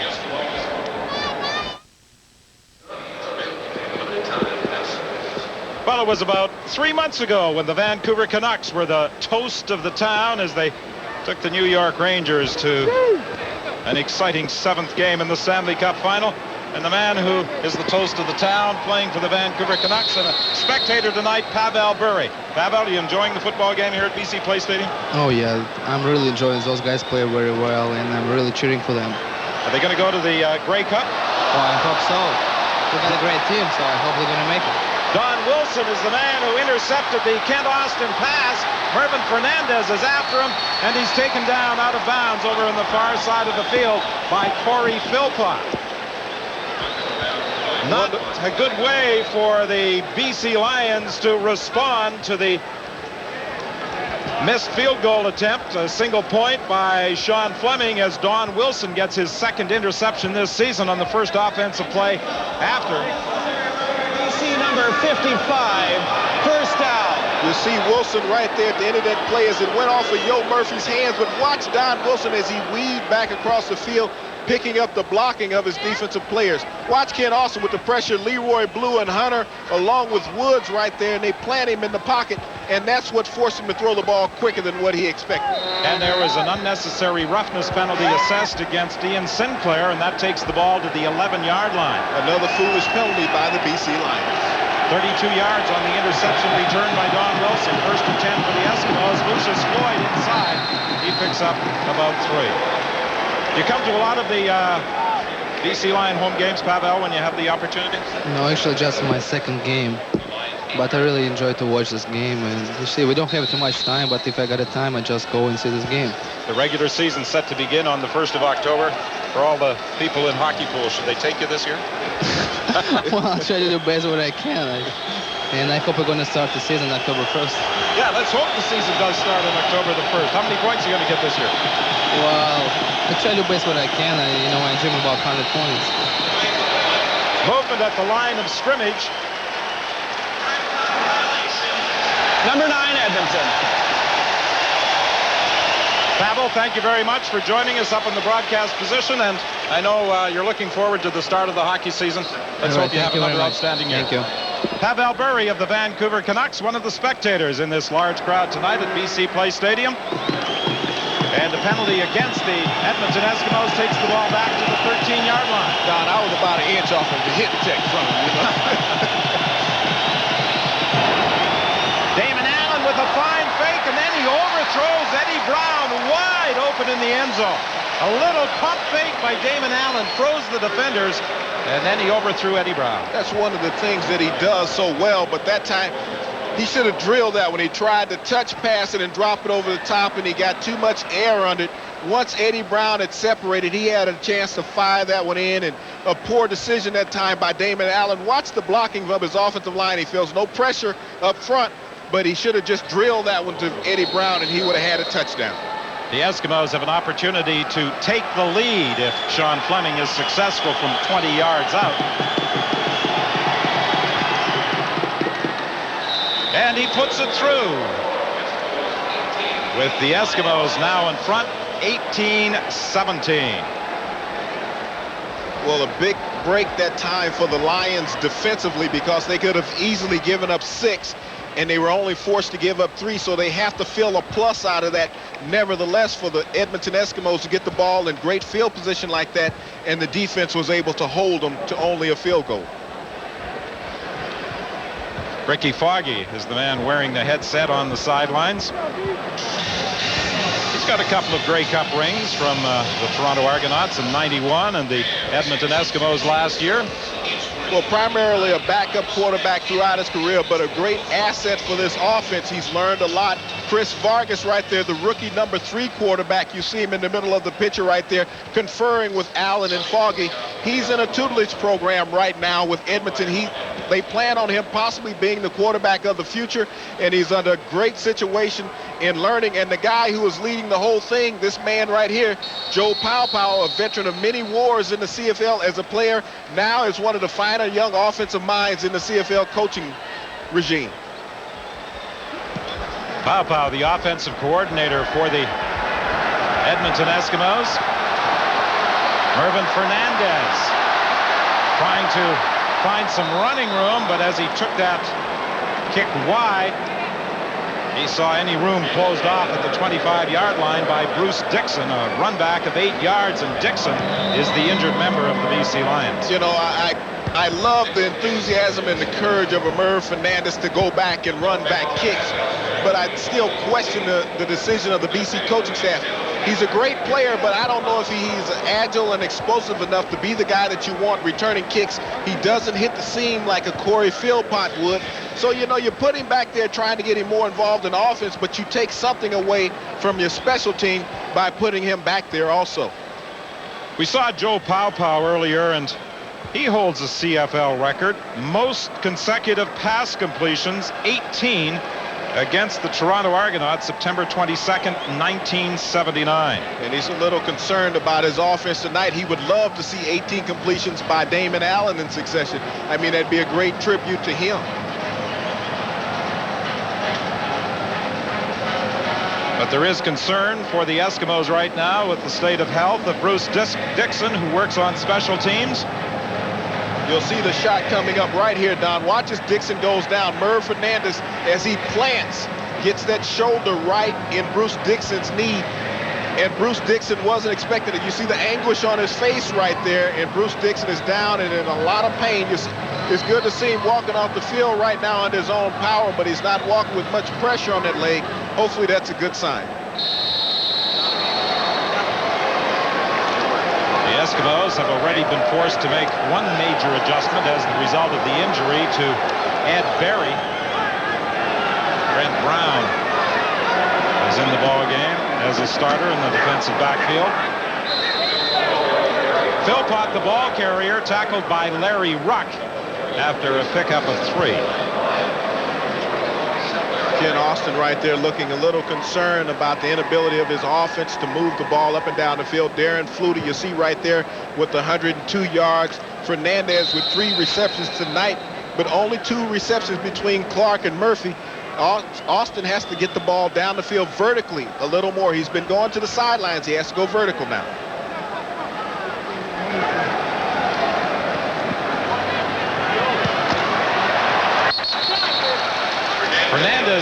man he was looking for over in the far side of the field. He wasn't going anywhere as he was covered by Trent Brown. He picked up the first down on the play, Don, but you notice how long it takes the ball to get to the sideline when Ken Austin, he's accustomed to throwing the hot routes. And when he has to throw the ball to the sideline, that's a 30 to 40-yard throw on most occasions, and it takes some time. Ken Austin's a very accurate passer, but his arm strength is questionable when he's throwing to the sidelines. And one of the reasons that Fernandez hasn't been as effective in the passing scheme of the Lions this year as many thought he would in his return is that he is playing the wide side most times. Intended for Yo Murphy, it draws penalty flags. He was being covered by Glenn Rogers Jr. Don, that was a very smart play by Glenn Rogers Jr. He's going to give up the 15 yards, but he would have given up 6 if he had not reached out and grabbed Yo Murphy. A headsy call, and you're taught that from the defensive scheme of things. Don't give up the 6. Take the penalty on that. Deliberate forward pass interference. Edmonton, number 26, first down.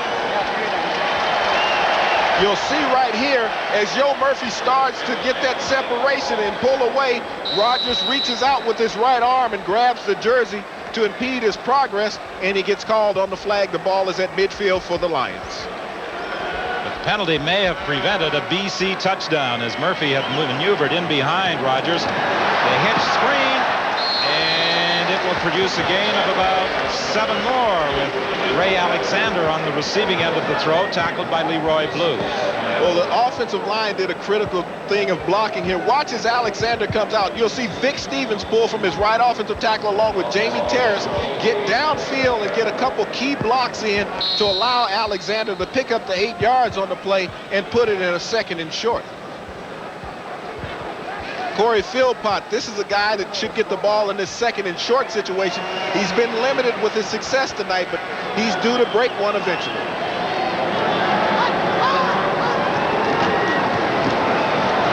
Not going to break this one. He was met head-on right at the line of scrimmage. Ron Lancaster anticipated that Philpott would get a lot of work tonight, and he said he's the type of back who is going to beat you. One time during the course of a football game, he said, I just hope he doesn't beat us 5 or 6 times. Well, the beating tonight has been handed out by this Edmonton defense. Watch Benny Goods as he steps up in the hole and plants Corey Philpott, not allowing him to get ahead of steam up. And Benny Good has played a great game inside tonight for this Edmonton front 7. It's short of a first down by about that much, says referee Bud Steen. Now, you know what's so ironic about this defense? This is the only defense in the league that employs only 2 down linemen in their scheme. They play 4 linebackers, and the rest of the defensive backs, they play 6 defensive backs, and they're a very aggressive defensive unit that's very difficult to run on. 3 guesses as to who was going to carry the ball in that one. The backfield was empty, and Ken Austin kept for the first down. So you're saying he had a number 7 on his back? Coach Ritchie showing some concern on the sideline. You look at him, he looks great this year. He's dropped about 40 pounds from last season. He's in great physical shape, and he's done a fine job with this Lion team coming in tonight with an 8-1-1 record. I mean, he has to be the front runner thus far for CFL Coach of the Year. 18-17. The Eskimos lead the Lions. The Lions are 1st and 10. The ball is at the Edmonton 44-yard line. Hand off to Philpott. Net head on again. The ball comes loose. The Eskimos have got it. Jed Roberts comes up with the football. And the Edmonton Eskimos stop a BC drive with 6:55 left in the 3rd quarter.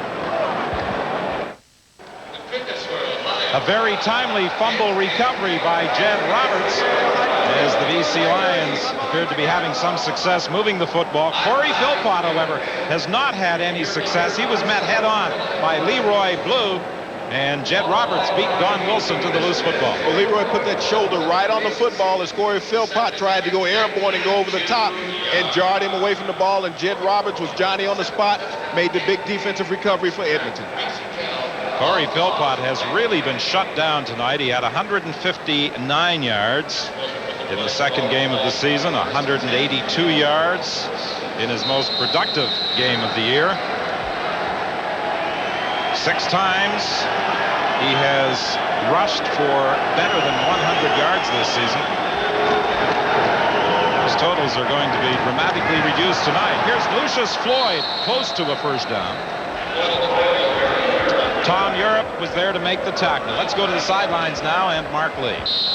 Don, good news and bad news from the Edmonton sick bay. First, the good news. Bruce Dixon took a helmet on the outside of his left knee, but you see him walking on the sidelines here. The knee is stable enough for him to continue in this game. The bad news, Ed Berry suffered a torn groin muscle in the first half. He's out of this game and likely gone for a while after this. Don?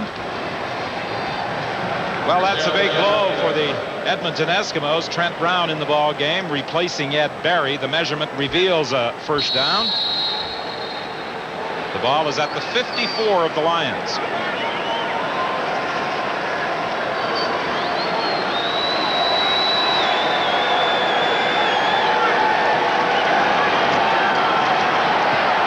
Lucius Floyd again gets the call. The ball comes loose. The Lions claim they've got it. But I think the Eskimos were able to recover.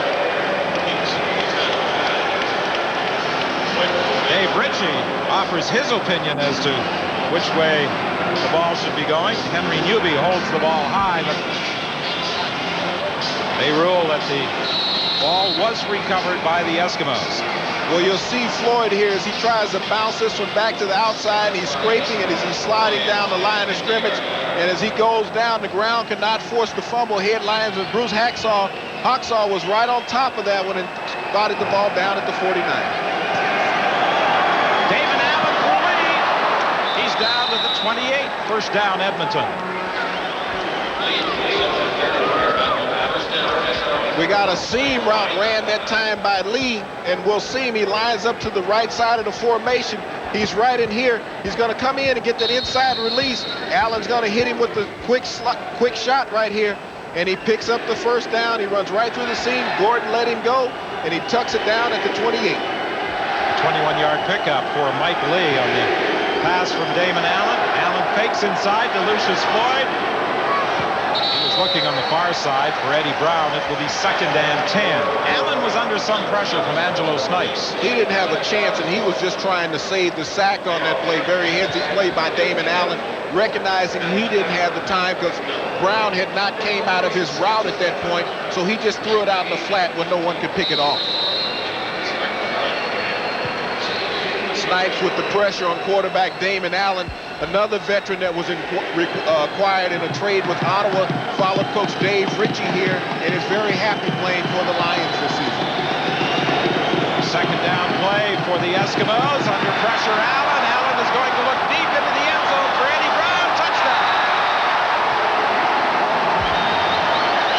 But there's a penalty flag at the line of scrimmage. A 29-yard throw from Damon Allen to Eddie Brown. And are they bringing it back? It looks as though they will.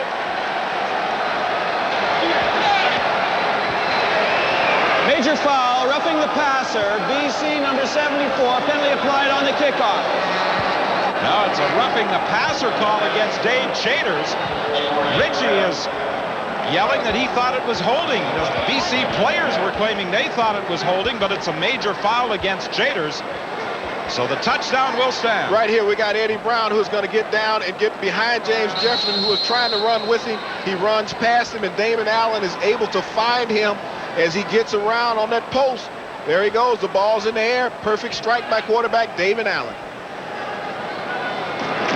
John Fleming adds the point after. So with 4:25 remaining in the third quarter, the Edmonton Eskimos have opened up a 25-17 lead.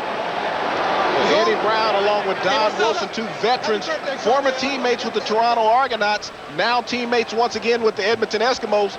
You'll see right here as Stewart misses Allen and he gets past him. He's able to get that ball off. Eddie Brown, still one of the fleetest receivers in the CFL, showing that he can still get the job done. Right here, Scribner with the cheap shot on quarterback Damon Allen. Very uncalled for to take that blow and go to the head. You don't have to do that, and that's one of the things that's been killing the Lions all year long, the unnecessary penalties, and we've seen tons of them tonight here at BC Place. That's too much beef to be messing around with our body. Don't tear up the house. That's too much. Yeah, don't tear the house up either. Eddie Brown with 2 touchdown receptions tonight. They called Shaters as the individual guilty of the roughing the passer. Well, 72, 74. They saw the 7, and they knew that they were going to get one of the defensive linemen. 72, 73, 74. They might want to hide that flag right now. Fernandez on the kickoff return for the Lions. Brent Brown is the man who's there to make the tackle. Well, the Lions went to the dressing room at halftime, elated with the performance late in the half of Spencer McClennan, a 109-yard return off a missed field goal attempt. Fans were all pumped up, but the Eskimos have silenced them in the third quarter with 4:20 remaining in moving into a 25-17 lead. Well, Eddie Brown had the 1 touchdown pass last week against the Calgary Stampeders, and he's had 2 tonight, and none more bit larger than that last one that he scored from quarterback Damon Allen to get the separation on the scoreboard to 25-17, the 8-point difference in the score.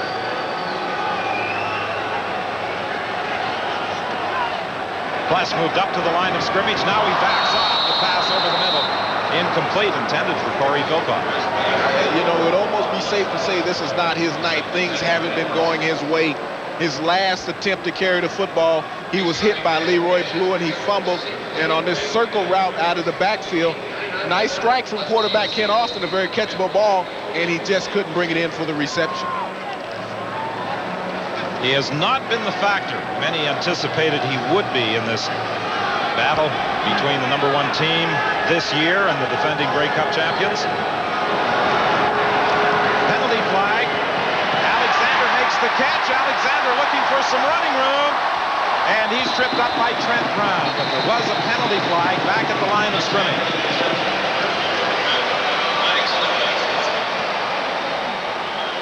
22 yards on the pass from Austin to Alexander.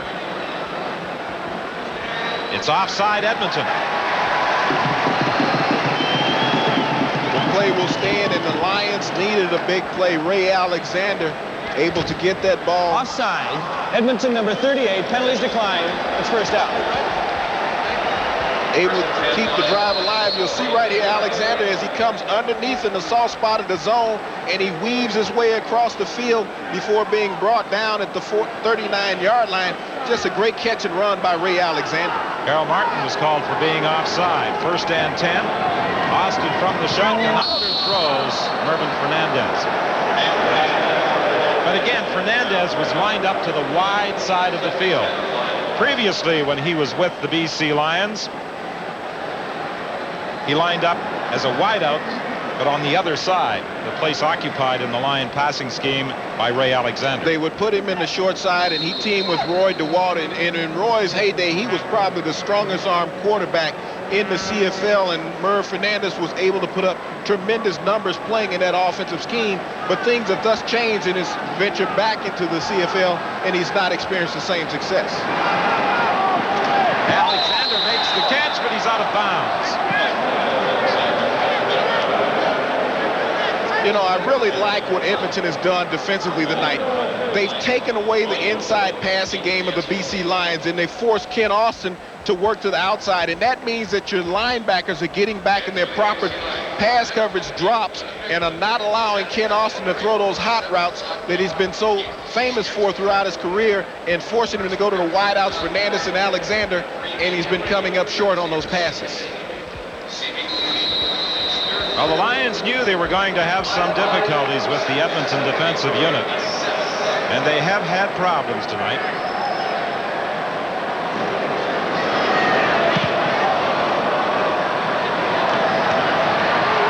Gizmo takes the punt, and he returns it about 6 yards before being tackled at the 48. We'll be back after this.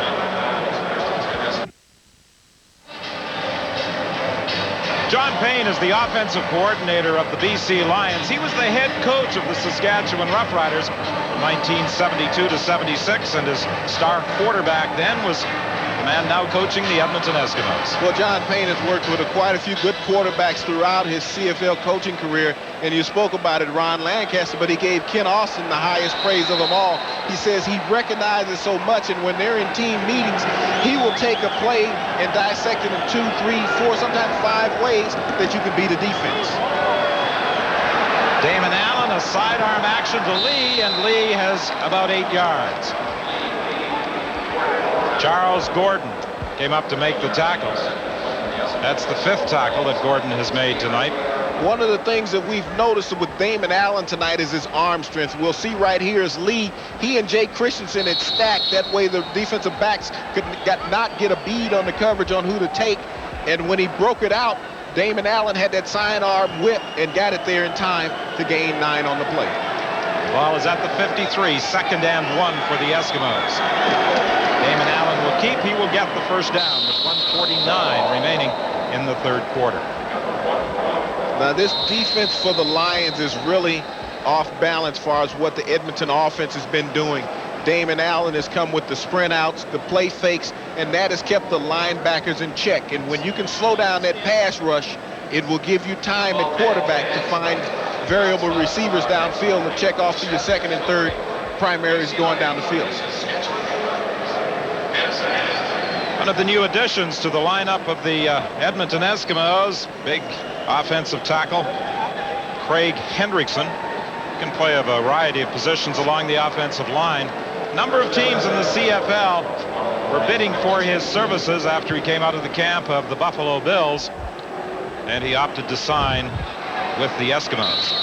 Well, one of the things that have kept the Edmonton Eskimos such a solid organization over the years is that they've constantly built for the future. They understand that they have a fine team right now, but they know that they have a couple linemen that have been playing for several years, Canop, Dermott, and eventually they're going to retire. Randy Ambrosi walked in and just retired right before the start of training camp. So you have to be prepared. If you're going to have a solid organization over the years, you have to have players in place to replace those unexpected retirements.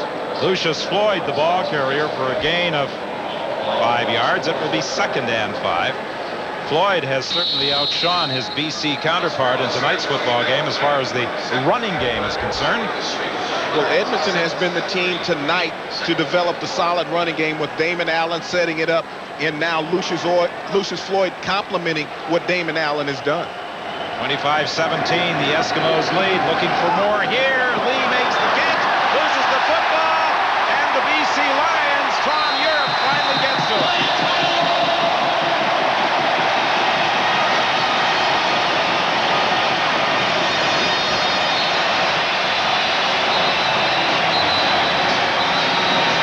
Just when it seemed like the Eskimos were in position to put this one away, watch Les Brown come up with the great hit on Lee. The rookie receiver not recognizing that the veteran defensive back was behind him, and that was clearly a veteran play. He went right at the football and jarred it away from Lee. A crushing hit by Les Brown as he closed on Mike Lee as he made the reception. Chapman had the initial shot at it, then Tom Europe came over, and I think Chapman pulled the ball away from his teammate. Hey, that goes into statistics. You never know. It may be some incentive clause in his contract for fumble recoveries. 1st and 10 BC from the 19. Over the middle for Clark. Don Wilson made the tackle, but not before Clark picked up the first down. Remember, Mike Trevathan is not in the lineup of the BC Lions tonight. He's out with an injury. And Clark has moved into his slot back position. And Don, this is one of the few times that Ken Austin has gone to his inside receivers. We see the safety is back too far off the play, Dan Murphy.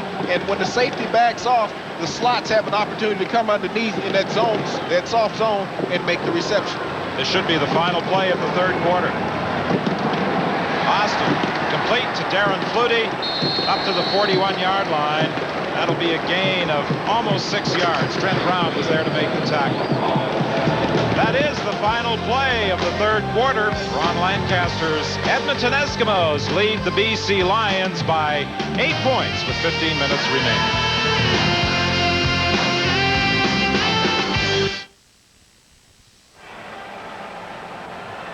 Welcome back to beautiful British Columbia here, where the Eskimos lead it as we get set for the final quarter of play here at BC Place. And I'm on the BC sideline with injured BC receiver Mike Trevathan. Mike, you've had a chance to watch this game without playing in it. What is Edmonton doing to shut down Corey Philpott, and how can you spring him with 1 quarter to go? Well, we've got a whole quarter to go. I don't think we got to count ourselves out at any means. I don't know. They're giving us some different looks up front, you know, with Pless and Ruck. Those guys are uptight and giving different looks like they're coming. I don't know if they're just having miscommunication up front, or, you know, you got to give these guys credit. They pride themselves on defense. Well, the Edmonton defense can sure confuse an offense, Don. Yes, they can certainly confuse an offense, and the ball was knocked away from Clark, but I think they're going to rule that the play was dead when he went down, and the ball came loose. Don Wilson with a monstrous hit that time on Clark as he came on that quick slant. Watch Don Wilson close with the high tackle right there, and that's what you call a decleater because the cleats are hanging up in the air. Great shot by Don Wilson. They needed 5 yards for a first down. Clark lost the football when he hit the ground, and he pointed that football touching the forward marker. It is as close as you can possibly get without picking up a first down. Well, Don Wilson came as close as you could get without decapitating him also. I mean, Don leveled one. I mean, we talked about Don over the years. He came into this league as a halfback, and now that he's gotten a little slower in his stride, he's moved at the linebacker, and he's playing that position well as anyone in the league at this moment. Kent Austin keeps on third down. Will get the first down. Wilson is being employed by the Eskimos like a lot of teams use that sixth defensive back. Almost an undersized linebacker. These are the stats of the first 3 quarters of this football game. Look at the time of possession in favor of the Edmonton Eskimos. Also, that rushing yardage, Don, has been very key because it has helped the Eskimos control the clock.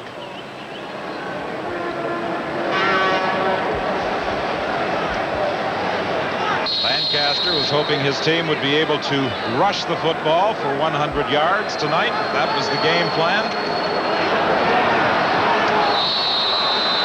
There's some movement at the line of scrimmage, and there is a penalty flag. We got some movement at the right side of the Lions offensive line. They recognized the blitz from the Eskimos, and they tried to get a little quick jump on them. Vic Stevens and Jamie Terrace, that side of the line. Illegal procedure. BC line penalty is declined. Second down. An incomplete pass, and the Eskimos decline the penalty. Dave Ritchie's team looking at 2nd and 10. They've had some problems with all the different looks the Eskimos have thrown at them tonight. Well, the linebackers for the Eskimos have been very critical. They've shut down that short passing game of Ken Austin, and he hasn't been able to find his inside receivers. This one is, no, it's not intercepted. Rogers went after it. We got a flag down. We got Ken Austin down. Might be a roughing the passer here. Major foul, roughing the passer. Edmonton number 40. First down. Benny Goods is called for roughing passer Kent Austin. Well, you'll see right there, he goes high. And anytime you get up above those shoulder pads, the official is going to throw that flag. A good call by the officials once again. We saw that earlier in the game, and you got to protect those quarterbacks, and that time they did. It gives the Lions a first down at the 49 of the Eskimos. Murph Fernandez wide left along with Darren Flutie. The Lions trail by 8 points. Intended for Clark, incomplete. It will be 2nd and 10. Austin is not getting any time to set up and throw. Well, you know, I've been redundant on it tonight. Last week, the BC Lions had a lot of success working against the Toronto Argonauts with their inside receivers. The linebackers for the Argonauts were just not able to get back in their pass drops quick enough. They're getting a different look. You're seeing a more speedy core of linebackers with the Eskimos tonight, and that's why Austin has been forced to throw to the sidelines because there's just nothing underneath. Austin operating from the shotgun. Here comes Larry Ruck. Austin gets it away for Alexander. Alexander's got a first down and more.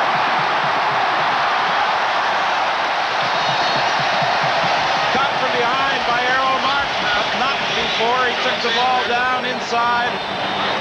the 30-yard line, a 22-yard pickup.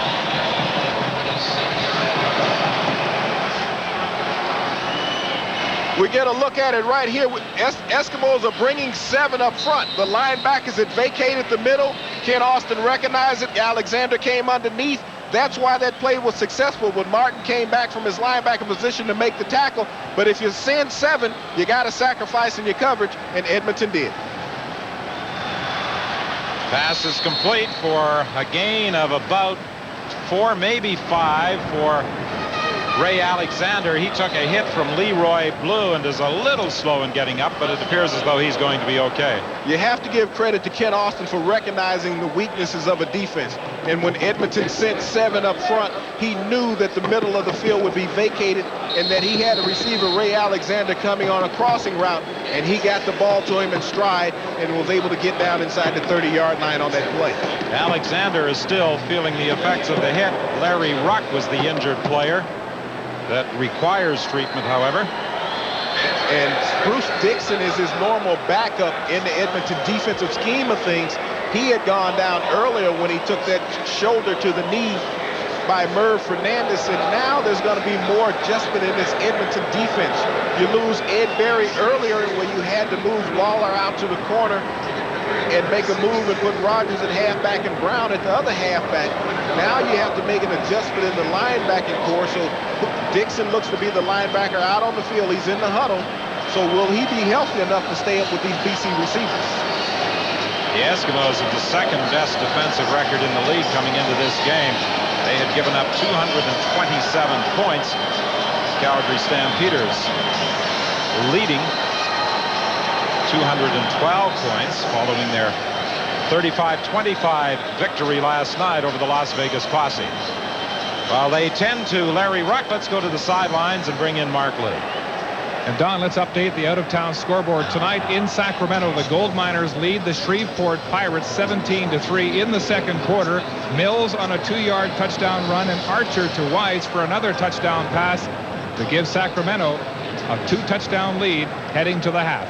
And if Sacramento prevails, and one would have to anticipate they will against the winless Pirates, they could move within a point of the Saskatchewan Roughriders in the battle for 4th place in the West. You know, this Western division of the CFL this season has become a very interesting race. Saskatchewan Roughriders have been quite a surprise with their record of 6-4 coming into this weekend's contest. From the shotgun, 2nd and 6. Austin is forced to pull it down. Now he throws into the end zone, deflected. Incomplete. Rogers was over there, and I'm sure for a moment he thought he had an interception. The ball almost wound up as a reception. Well, Ken Austin, you'll see him here in the pocket. He buys as much time as he could possibly buy with the fake, the back pedal, and then he just lets it fly, and Rogers came up as that ball floated, got a fingertip on it. Yo Murphy was sitting there in the end zone, just couldn't extend himself enough. You'll see the tip once again at the last moment, and Yo Murphy dives after the football, and it goes away from his fingertips. Field goal attempt by McCallum. It's wide. It goes through the end zone for a single point. So with 11:04 remaining in the ball game, the BC Lions have moved to within a converted touchdown of the Edmonton Eskimos.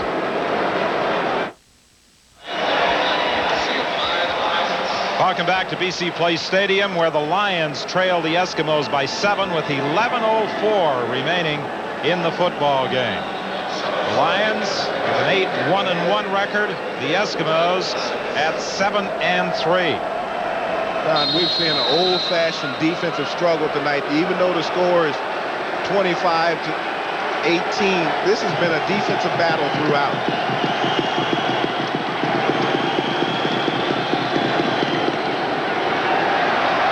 Lucius Floyd is caught right at the line of scrimmage. Angelo Snipes, the leader of this Lion defense, spiritual, mental, and motivational leader. You'll see him come across and make the big play on Floyd as he can't find a hole inside. He's forced to try to scrape it outside. Snipes playing that outside linebacker position like he should, keeps the leverage and drops Floyd. Harold Newby wasn't far from the play either, and he has been a big factor defensively tonight for the Lions. Those young ladies. Second and 10 Edmonton from the 35. Wobbly throw from Damon Allen, and one of the reasons he had Angelo Snipes and Andrew Stewart in his face, and he is holding his left hand. Damon Allen has a problem with the thumb on his left hand with that hit from Angelo Snipes. He may have dislocated that, Don. You look how he's holding it. He at least sprung it back. But Snipes with relentless pressure. Watch Snipes. He'll fold inside of Glenn Scribner on a twist right here. He comes up clean. He gets that helmet right on Damon Allen as he has a hand up against his chest. And he got the hand caught in between that helmet and the shoulder pads. Good third down punt by Harper. It chases Fernandez back to the 20-yard line. And Fernandez is downed at the 28. The Eskimos have played well on special teams with the exception of that missed field goal return by Spencer McClennan. But as you pointed out, that was not the punt coverage unit that was out there. That was key, but I'll throw one other out there on you. The punt return that was returned that Henry Williams had taken back and the penalty that cost him. But right now, the key to this series, if we can get some ISOs on the linebackers for Edmonton, we'll see how critical they've been, and it's going to be very critical for them, once again, to step up and make the big plays to shut down that inside passing game of the BC Lions. 9:50 remaining. 25-18, the Eskimos lead. Swing it out to Matt Clark, and Clark is caught by Don Wilson. Once again, they're forced to throw the ball later than what they wanted to. Ken Austin wanted to throw that one on 3 steps, but he was forced to hold it, and the receiver had to reroute himself, and he was forced to go out to the outside. We get a good shot here of this Edmonton defensive front that Ken Austin is facing right here, and right now he's audibleizing, checking off at the line. Second and 6 out of the shotgun. Here comes the pressure. There's the pass to Darren Foote. First down, BC up to the 52-yard line. Penalty flags after the play. One of those situations again when Edmonton decided to blitz. Ken Austin recognized that they were gone out of the middle of the field. Right here, we'll see all the linebackers in this group right here. They're all going to come. Ken Austin gets the ball off because of that vacated spot in the middle of the field with the slant to Clark.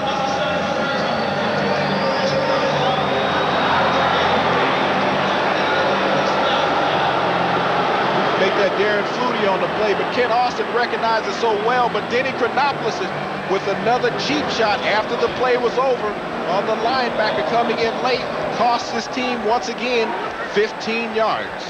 It came after the first down was picked up, but Dave Ritchie can't be at all happy with many of the undisciplined penalties his team has been taking. And what do you do to correct that? I mean, the players are out there, they're hustling, but some of those are just foolish mental mistakes.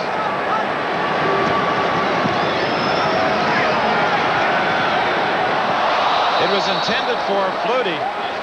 He was trying to make the catch in between Murphy and Larry Ruck with 8:38 remaining in the football game. We look right here. Watch Larry Ruck here in the middle of the play, the linebacker. That is the key to the play, getting back in that drop, not allowing the receiver to be able to come underneath freely. The linebackers have been so critical in the success of the Edmonton defense tonight. Once again, Larry Ruck with the big play. 263 passing yards tonight for Kent Austin. He'll add to, no, he won't. It was almost picked off. For a moment, I thought he was going to pick Mervyn Fernandez out in between 2 defenders, but Trent Brown got there to knock it away from him. Well, Ken Austin has had problems most of the night throwing that deep out route, and you see right here once again just not able to get the ball to Fernandez. Trent Brown with the good break on the ball to deflect it at the last moment, but Austin, his arm strength is just not what's needed to get the ball to the wideouts. Caravana has not had a good night kicking the football. Chapman is onside as he swings wide. The ball is angled towards the sidelines. Chapman trying to get there, but the gizmo makes the catch. He can't go anywhere as he steps out of bounds at the 38. 8:02 remains in the game.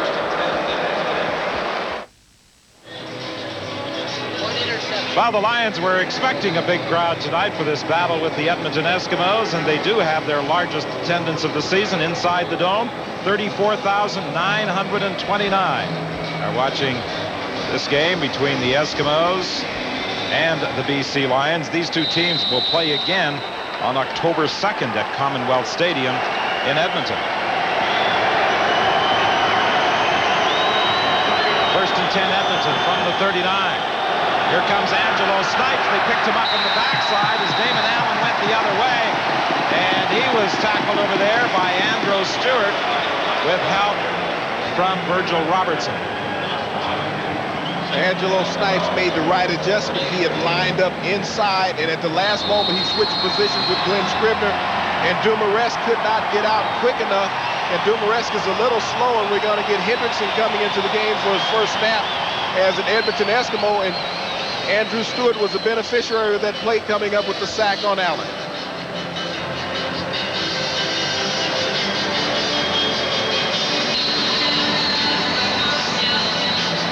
Dumoresque is the injured ball player. And coming into the ball game as his replacement, a man we saw standing on the sidelines earlier, Craig Hendrickson. Well, Coach Lancaster had hoped to get him in the game in the first half, but he didn't want to bring him in these particular situations. You hate to see a player go down, and Edmonton has had quite a few players go down tonight. This is a team that is accustomed to playing most of its games on grass, and now that they're playing on turf tonight, they've had some problems with some injuries, some leg injuries to be exact about that. Mike Dumoresque playing left guard. 6'5", 265 pounds, was a tight end when he played college football at the University of Western Ontario. He's bulked up a little since then. I would say that he's been living large as of late because he has the size now, and he's been a quality offensive lineman for Edmonton the past couple of years. This year moving in a full-time starting position when Randy Ambrosi retired, and now Craig Henderson is getting his shot, the free agent late of the Saskatchewan Roughriders. And most recently out of the cap of the Buffalo Bills, Hendrickson playing left guard. And there's a delay as the result of some debris on the field way back in the BC end. Good vision by the officials. You don't want a player falling over. Looked like an orange had been thrown out on the field. Great stoppage by the officials. You don't want to jeopardize the player's health in that situation. 7:16 remaining. The fans very vocal right now. Incomplete, but there's a penalty flag. I'm not sure whether Allen was looking for Lee or Henry Williams. You don't normally like to get two receivers that close in the same general area in the pattern, and you have to wonder that one of them get crossed up in his route running.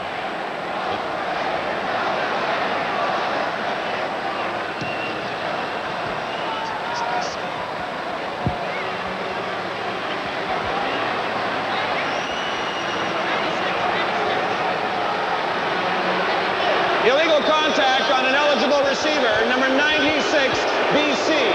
Second down repeated. Call was against Virgil Robertson. Well, Robinson wasn't in the area of the play right there. It might have been Gordon who they were looking at, 26. Gordon was right there and got a hand on Lee as he was turning around. Virgil Robinson was on the backside of the play, just mixed up the numbers.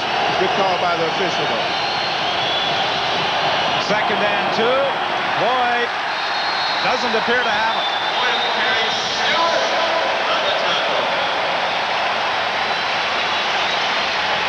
Andrew Stewart has stepped up tonight and played a world of a game from his down lineman position. One of the 3 Canadians on the defensive front that the Lions employ and rotate around. They actually rotate 4 of them in there, but Stewart has played a marvelous game tonight at that left defensive end position. And the other player they rotate in there is also Canadian, Doug Peterson, a graduate of Simon Fraser. He wears number 92. Glenn Scribner signaling to the BC bench just how short of a first down the Eskimos are. It's third and a good one for the Edmonton Eskimos.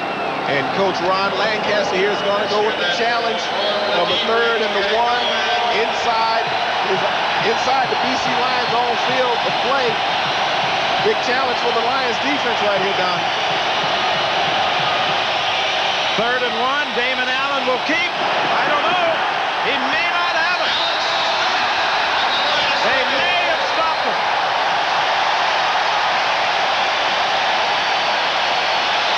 We're going to have to remeasure this one. It doesn't make a difference, Don. He didn't get it. I mean, tremendous surge by that Lion defense front. Watch him reestablish the line of scrimmage right there. The great penetration. Everyone underneath. Linebackers coming over the top, denying quarterback Damon Allen the first down.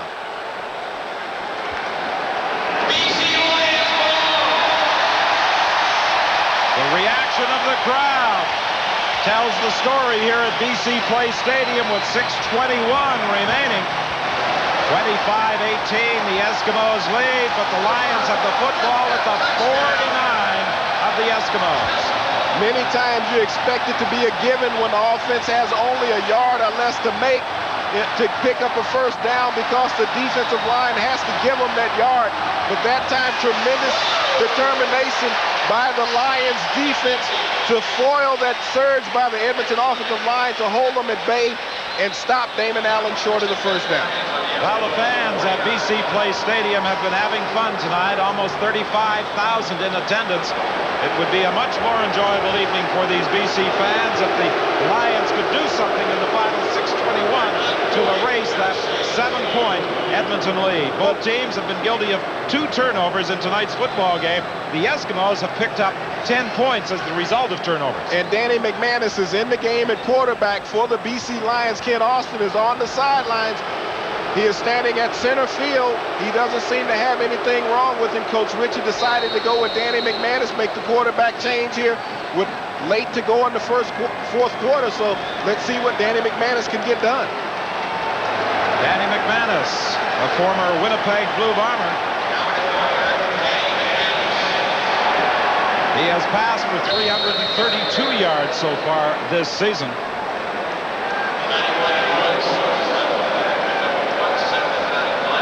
Pickup of 1 on the play. Those are the statistics for Danny McManus. He has seen action in 4 games this year. His most successful outing against Shreveport on August the 27th, where he passed for 169 yards and 2 touchdowns.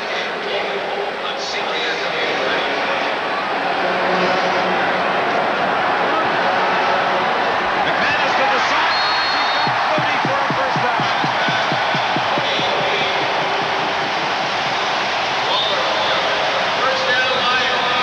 22 yards, Darren Flutie on the receiving end of the McManus throw. That's what a Danny McManus can bring to this offense. He can get the ball out to the wideouts. Watch as he steps up inside the rush, and he delivers a perfect strike to Flutie, who was sitting on the sideline, and he got that ball there with some authority, and the receiver had time to react and step out of bounds.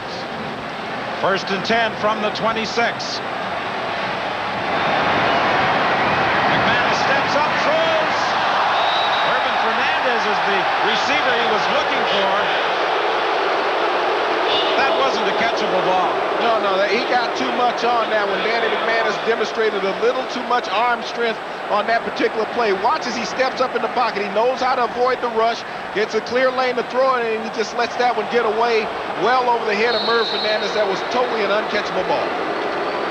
Fans thought that there should have been a penalty call, but there was no flag. It is 2nd and 10 from the 26. 5 minutes remaining.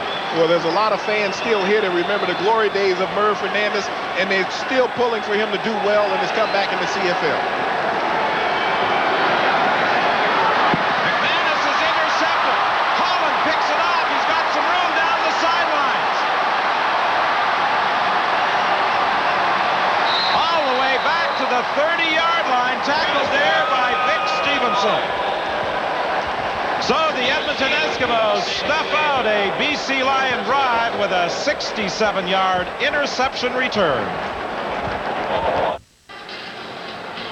Well, Danny McManus might have a stronger throwing arm, but he couldn't get the ball past defensive back Robert Holland. Well, the Eskimos have been forcing the Lion quarterbacks throw to the wideouts all night. You'll get Fernandez here. He's going to come down, break it off. You see Holland playing deep. He's going to come right across as McManus fires that ball in there and pick it off, and he has a clear path down the sideline. You'll see him sitting in that zone as he breaks on the ball. As Fernandez breaks out, he just picks it, and he's off to the races. 67 yards on the return. 1st and 10 Edmonton from the 30. Damon Allen looks to the end zone. It's incomplete, and the Gizmo pulled up as he was running into the end zone. He may have pulled a muscle. He went limping into the end zone. There's a penalty flag back at the line of scrimmage. Well, we got holding right in the interior of the offensive line as Damon Allen goes back. Watch Lucius Floyd comes in there. He will hook one Edmonton of the number 67. And Damon Allen takes a shot.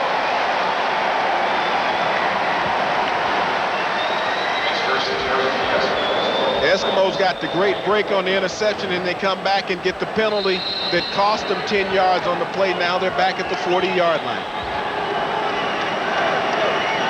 The Gizmo goes to the sidelines, and Mark Tolbert comes into the ball game as his replacement. 2nd and 10 from the 40. Allen being pressured. 1st and 20, pardon me, and he's taken out of bounds by Robertson. Allen sacked by 96, Robertson. 1st and 20 was the play, and loss of 6 more by Damon Allen as he's taken out by Virgil Robertson in front of the BC bench, and they are now backed up to the 46-yard line with 3:53 remaining in the game. Virgil Robertson, the rookie out of Nicholls State. Great leverage on Damon Allen as he tries to get around the corner. Watch Robertson come up. He did get knocked off his feet by Michael Souls. Relentless pursuit drives Damon out of bounds for a loss of 6, and they're going for it on 2nd and 26 here now. Allen's in trouble again, and he threw that one away. And there is a penalty flag.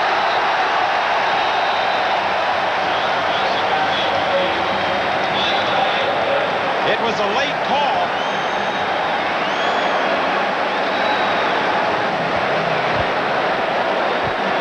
It was a real late call, and Damon Allen threw that one to an open spot on the field. That could go either way.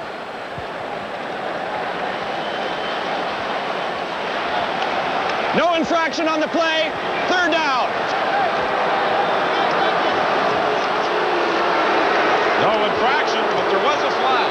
Well, I think that's what we saw. You know, it's been a very colorful game, very animated. Dave Ritchie doesn't agree with it.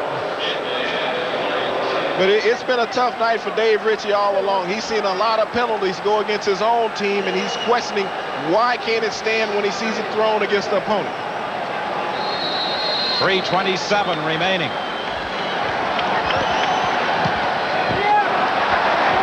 Harper's kick.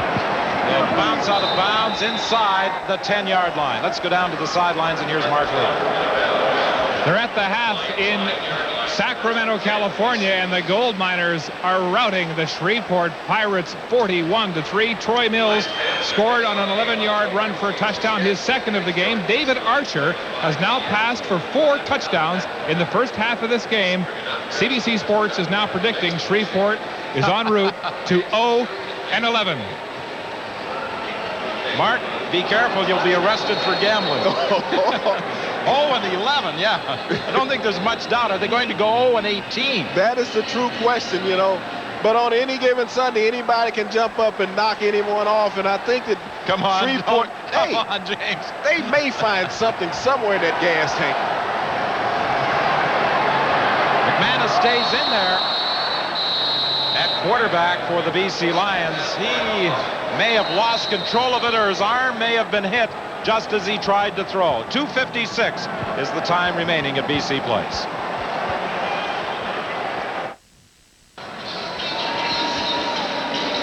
football game, a tremendous honor for a deserving football player. Al Wilson's banner was unveiled here at the BC Wall of Fame. Al Wilson played at center for 14 seasons, 233 football games, 6 times an All-Canadian, the most decorated BC line. I could go on and on, Al, but I wanted to ask you to what you owe your longevity in the sport. Our trainer, Bill Reichel, said, Alan, you have a short neck and you were built for center. That's the only reason I lasted.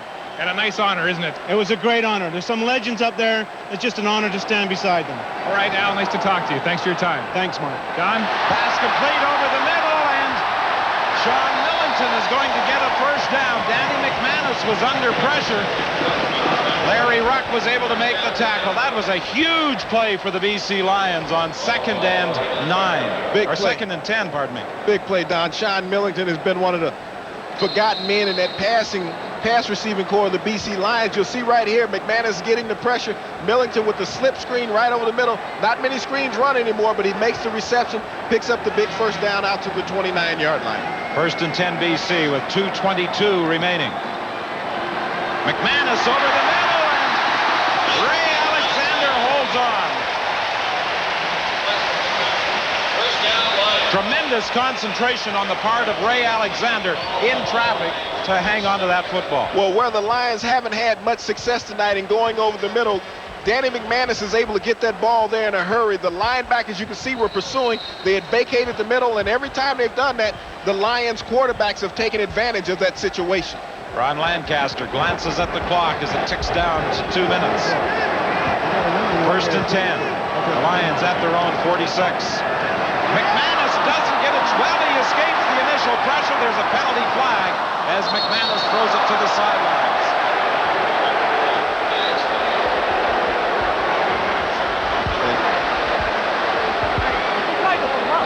It looked as though McManus was going to be downed initially, but he was able to roll away from the pressure. And I think Coach Ritchie is the one that's down on the sideline. Looked like he was standing there watching that play and got ran over.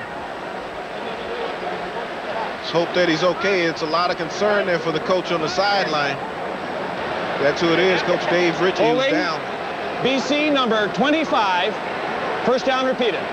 Penalty call against BC's Sean Millington. We've already seen one coach go down this year. Ray Yock of the Saskatchewan Roughriders was hurt. Well, we saw McManus get away from Melvin Hunter right there, and the ball went out of bounds. But watch Brown as he is running through. Make that Rogers Jr. as he runs right through Ritchie.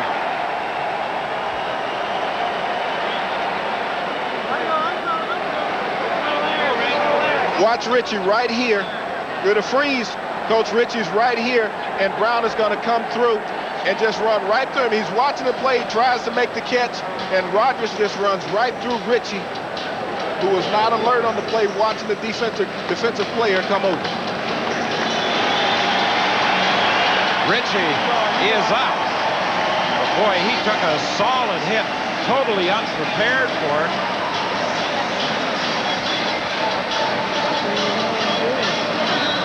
I think he caught a helmet almost in the midsection, might have caught it in the rib area. Might have knocked the wind out of him, Don, you know, because he was extended, and the defensive back Rogers came in and put the shoulder pad right in Coach Ritchie's chest area, and you can see him right there taking a deep breath and holding the ribs. He probably just got the wind knocked out of him, took him back to his youthful days, and he said, I forgot how tough it was to play this game. We get one more shot right here as we see Glenn Rogers come over and catch him right up underneath the arm there as he's extended right in that rib cage, and that will generally knock the wind out of you. Good to see Coach Ritchie okay. 1st and 20 with the penalty call. McManus looks for the sidelines, and Alexander makes the catch. Don, we got a barn burner going here at BC Place. I mean, these Lions are not folding the tent by any means, and Ray Alexander makes a marvelous reception on that play. It looks as though it's just short of a first down. Danny McManus brings mobility and arm strength into the Lions' backfield. Look at him. He puts that on a rope as it gets to the sideline to Alexander, and he comes back towards his quarterback to make that reception about a half-yard short of the first down. 1:38 is the time remaining. McManus is going to throw on 2nd down. He's looking for Murphy, incomplete. call by McManus because obviously they were going to go for it on third down anyway. Not a bad gamble. You only have a half yard to go. Hopefully you can get a receiver creep behind the secondary because you get everyone bunched up towards the line of scrimmage. Tried to get Joe Murphy behind the coverage. Good reaction by the secondary. Lawler come over at the last moment, got the fingertip on the football. Now it's third and short. You know you're going to come with the quarterback sneak. Danny McManus taking over from the starter, Kent Austin. In this fourth quarter, he gives to Sean Millington for a first down to the 50. Mark? Don, here on the BC bench, Dave Ritchie has waved off the stretcher and the medics. He took a helmet in the midsection, had the wind knocked out of him, and also has injured his ribs, but he's staying in the game. The other assistant coaches and the trainer expressing some concern about the health of Dave Ritchie. First and 10 from the 50-yard line. Another sideline pass intended for Alexander, incomplete. And Don, you know that has a tendency to hurt even more when your team is trailing like the Lions here right now, 25 to 18 with a minute 14 to go. But Coach Ritchie is still coaching. He knows it's critical for his team for him to be there for emotional support as well as helping in the play call. This Edmonton team has been tough on coaches. Wasn't Ray Yawk also hurt in the game against Edmonton? Well, we won't get into it. Penalty flag is down. Intended for Alexander, and that draws another penalty flag. Glenn Rogers was defending against him with 1:14 remaining. Well, we're going to get offsetting. We're going to get a holding, and we're going to get a pass interference, and we're going to bring this one back.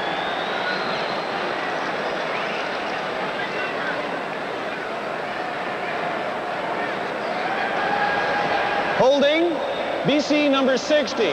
Non-deliberate forward pass interference, Edmonton number 26. Repeat second down. They'll repeat the down at the 50-yard line. It will be second and 10. Right here in the middle of the offensive line, you see Jamie Terrace getting the hook on Willie Pless as he's blitzing. And we get Rogers on the interference as he comes over the back. Edmonton actually has been penalized for more yards tonight than BC. This one is intercepted by Don Wilson, and that should do it. And Wilson takes it out of bounds at the BC bench. And then he has an exchange on the sidelines with Tyrone Chapman, but nothing more serious develops. And with 1:05 remaining, that should pretty much do it. His second big interception in as many games. Don Wilson once again baiting Danny McManus as a veteran defensive back will do. And he's playing that linebacker position. We've spoken about how critical the linebackers have been tonight. Don Wilson getting that deep drop.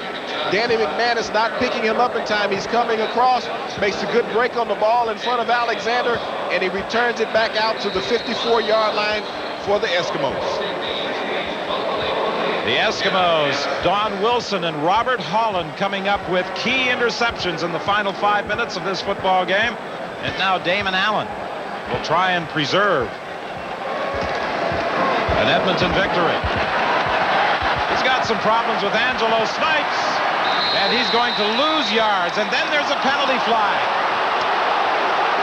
Is Glenn Scribner going to be called again? Once again, Don, a very foolish play by Glenn Scribner. Allen was already down, and Scribner came in with the spear on the play. Major foul, piling. 72 BC, first down Edmonton. Well, you have to admire the determination and the tenacity of Glenn Scribner, but he has to be more disciplined. Angelo Snipes makes a good play, a smart play by Damon Allen to stay in bounds, but a very stupid play by Glenn Scribner to come in. Damon Allen is already down. He's not going any further, and you dive on the pile right at the end, and you cost your team a first down. You give Edmonton great field position. Any chance you may have had of pulling this one out, you may have just shot yourself in the foot right there. First and 10 Edmonton from the 41. 58 seconds remaining. The clock doesn't start until the ball is snapped. And the Eskimos now will be quite content to keep it on the ground as Lucius Floyd picked up about 3 yards before being stopped by Glenn Scribner. Scribner has made 5 tackles tonight. Had about as many penalties. I think the penalties may have won that battle for Glenn Scribner tonight. He has cost his team dearly tonight with the number of penalties that he has gotten. He has really hurt the BC Lions defensive effort. 2nd and 7. Damon Allen draws a penalty flag, and this time I think he is going to be called for deliberately grounding the ball. And we got Lucius Floyd on the limp. Also, once again, another Edmonton Eskimo going down on the play, and they've had a lot of injuries tonight. We've seen that.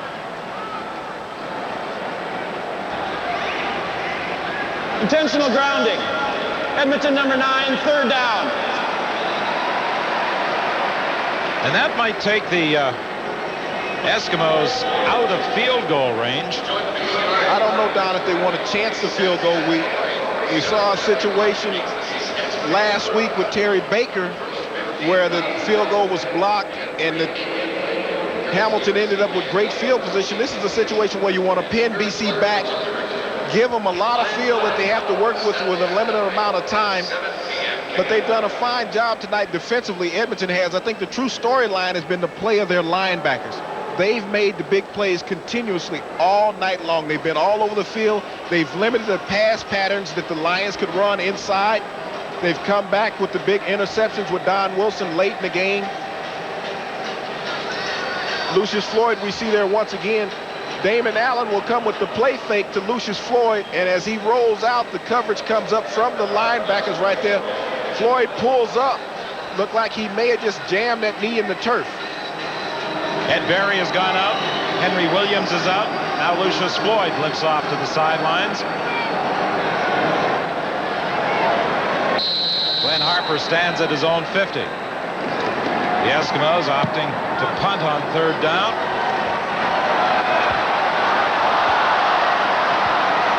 Fernandez took the ball at the goal line, but he's taking a lot of time off the clock. Only 17 seconds remain as Fernandez is down at the 6 after a 45-yard punt by Glenn Harper. Well, the Eskimos in games after their doubleheader with Calgary have not had a great deal of success of late, but that might change tonight. Only 16 seconds remaining here at BC Place Stadium, and Edmonton leading 25-18. And should Edmonton hang on for a victory, they will move within 2 points of first place in the West. Well, Ken Austin is in to finish up the game. He set out the past couple of series with McManus playing at quarterback. Now Austin is in for the last couple seconds of the game. He swings it out to Sean Millington, and Millington is thrown out of bounds by Woods. With only 9 seconds to go and about what we would say 102 yards of AstroTurf in front of you to work with, I would say that the odds right now, if I was a betting man, favored Edmonton. The BC Lions, with the best record in the league coming into this, look as though they're going to suffer their 2nd loss of the season. Look at the secondary for the Eskimos. They're lining up Murphy and Holland about 20 yards deep at the snap, and they're going to retreat quickly.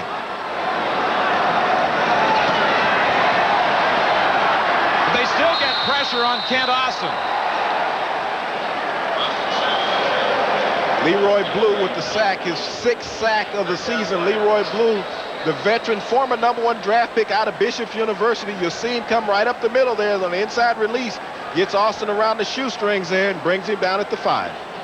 Talk about the activity of the Edmonton linebackers. Willie Pless and Larry Ruck have been the most dominant, but Leroy Blue hasn't had a bad game. Malvin Hunter, Earl Brown, Jed Roberts, they've all been very active and integral tonight in the success of this defense. They studied the tapes last week when the Lions played the Argos, saw where the Argonauts flawed defensively with their linebackers, made the adjustments, been very successful tonight against the Lions. Final play of the ball game, incomplete. Intended for Yo Murphy, and the Edmonton Eskimos move within points of the BC Lions and within 2 points of the first place Calgary Stampeders. And Ron Lancaster is really upset with something that happened right at the tail end of the football game. But he's a happy coach nevertheless, because he gets out of BC Place tonight with the victory. Dave Ritchie is hurting in both ways. His team loses after a long, lustrous win streak. And he took the shot in the ribs that were quite uncomfortable. And, you know, he has frustration tonight from both sides. Okay, Ron Lancaster over to talk to Dave Ritchie, and he painfully makes his way to the BC Lion dressing room. And now let's go to the sidelines. And Mark Lee is standing by with Ron Lancaster. Thanks, Don. Ron, no team in the CFL had been able to stop Corey Philpott until your defense did tonight. How did you do it? Oh, I don't know. We knew that they were going to try to run the football, and Kent would try to throw the ball short. I just think that our defense, you know, we had them a little bit confused, and they would get to the right spot at the right time. And that's a pretty tough defense to run against. It sure is. You get back-to-back wins over Calgary and now BC, get through the hump of your schedule, right? No. We got 7 games left to play. This is a pretty good football team. We're really happy to come into BC and get a win and get out of here. It's a tough place to play. And you had 100 rushing yards, out rushing the league's top rusher tonight. Well, we've always talked about running the ball, and, you know, we just need to do it. We made a lot of mistakes tonight, but, hey, when you get 2 points, don't complain. For sure. So you beat Calgary, you beat BC. Are you the team to beat now in the West? No, we're not the team to beat. We're just a bunch of guys that'll go around and play the games one at a time, see what happens. You're too modest, Ron. Congratulations. Thank you. Ron Lancaster, the victorious head coach of the Edmonton Eskimos, as they defeat the BC Lions by a touchdown tonight here at BC Place, sending a crowd of nearly 35,000 home disappointed in Vancouver. The final score tonight, Edmonton 25, the BC Lions 18. We'll be right back after this.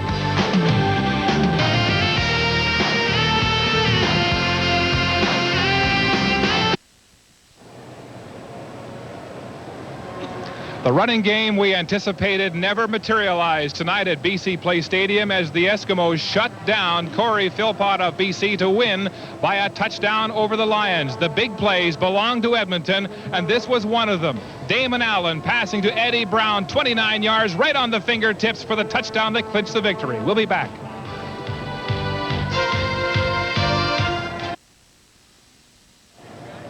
The Eskimos win by a touchdown tonight in British Columbia, shutting down the vaunted BC offense. Corey Philpott, his dream to rush for 2,000 yards this season, suffered a serious blow tonight when he was all but shut out by a confusing Edmonton defense, at least confusing to the BC Lions. And so with the victory, Edmonton now within 2 points of first place Calgary, having defeated BC and Calgary, the 2 teams in front of them in the Western standings. Is Edmonton now the team to beat in the West?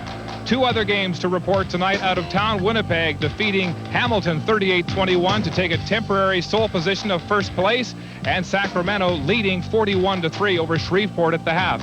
Tomorrow, the CFL on CBC continues at 1:30 Eastern from the Skydome in Toronto, and also tomorrow at 4:30, the Molson Export Million at 11-horse field. First prize worth $600,000 Canadian. Thanks for watching, and so long from BC Place.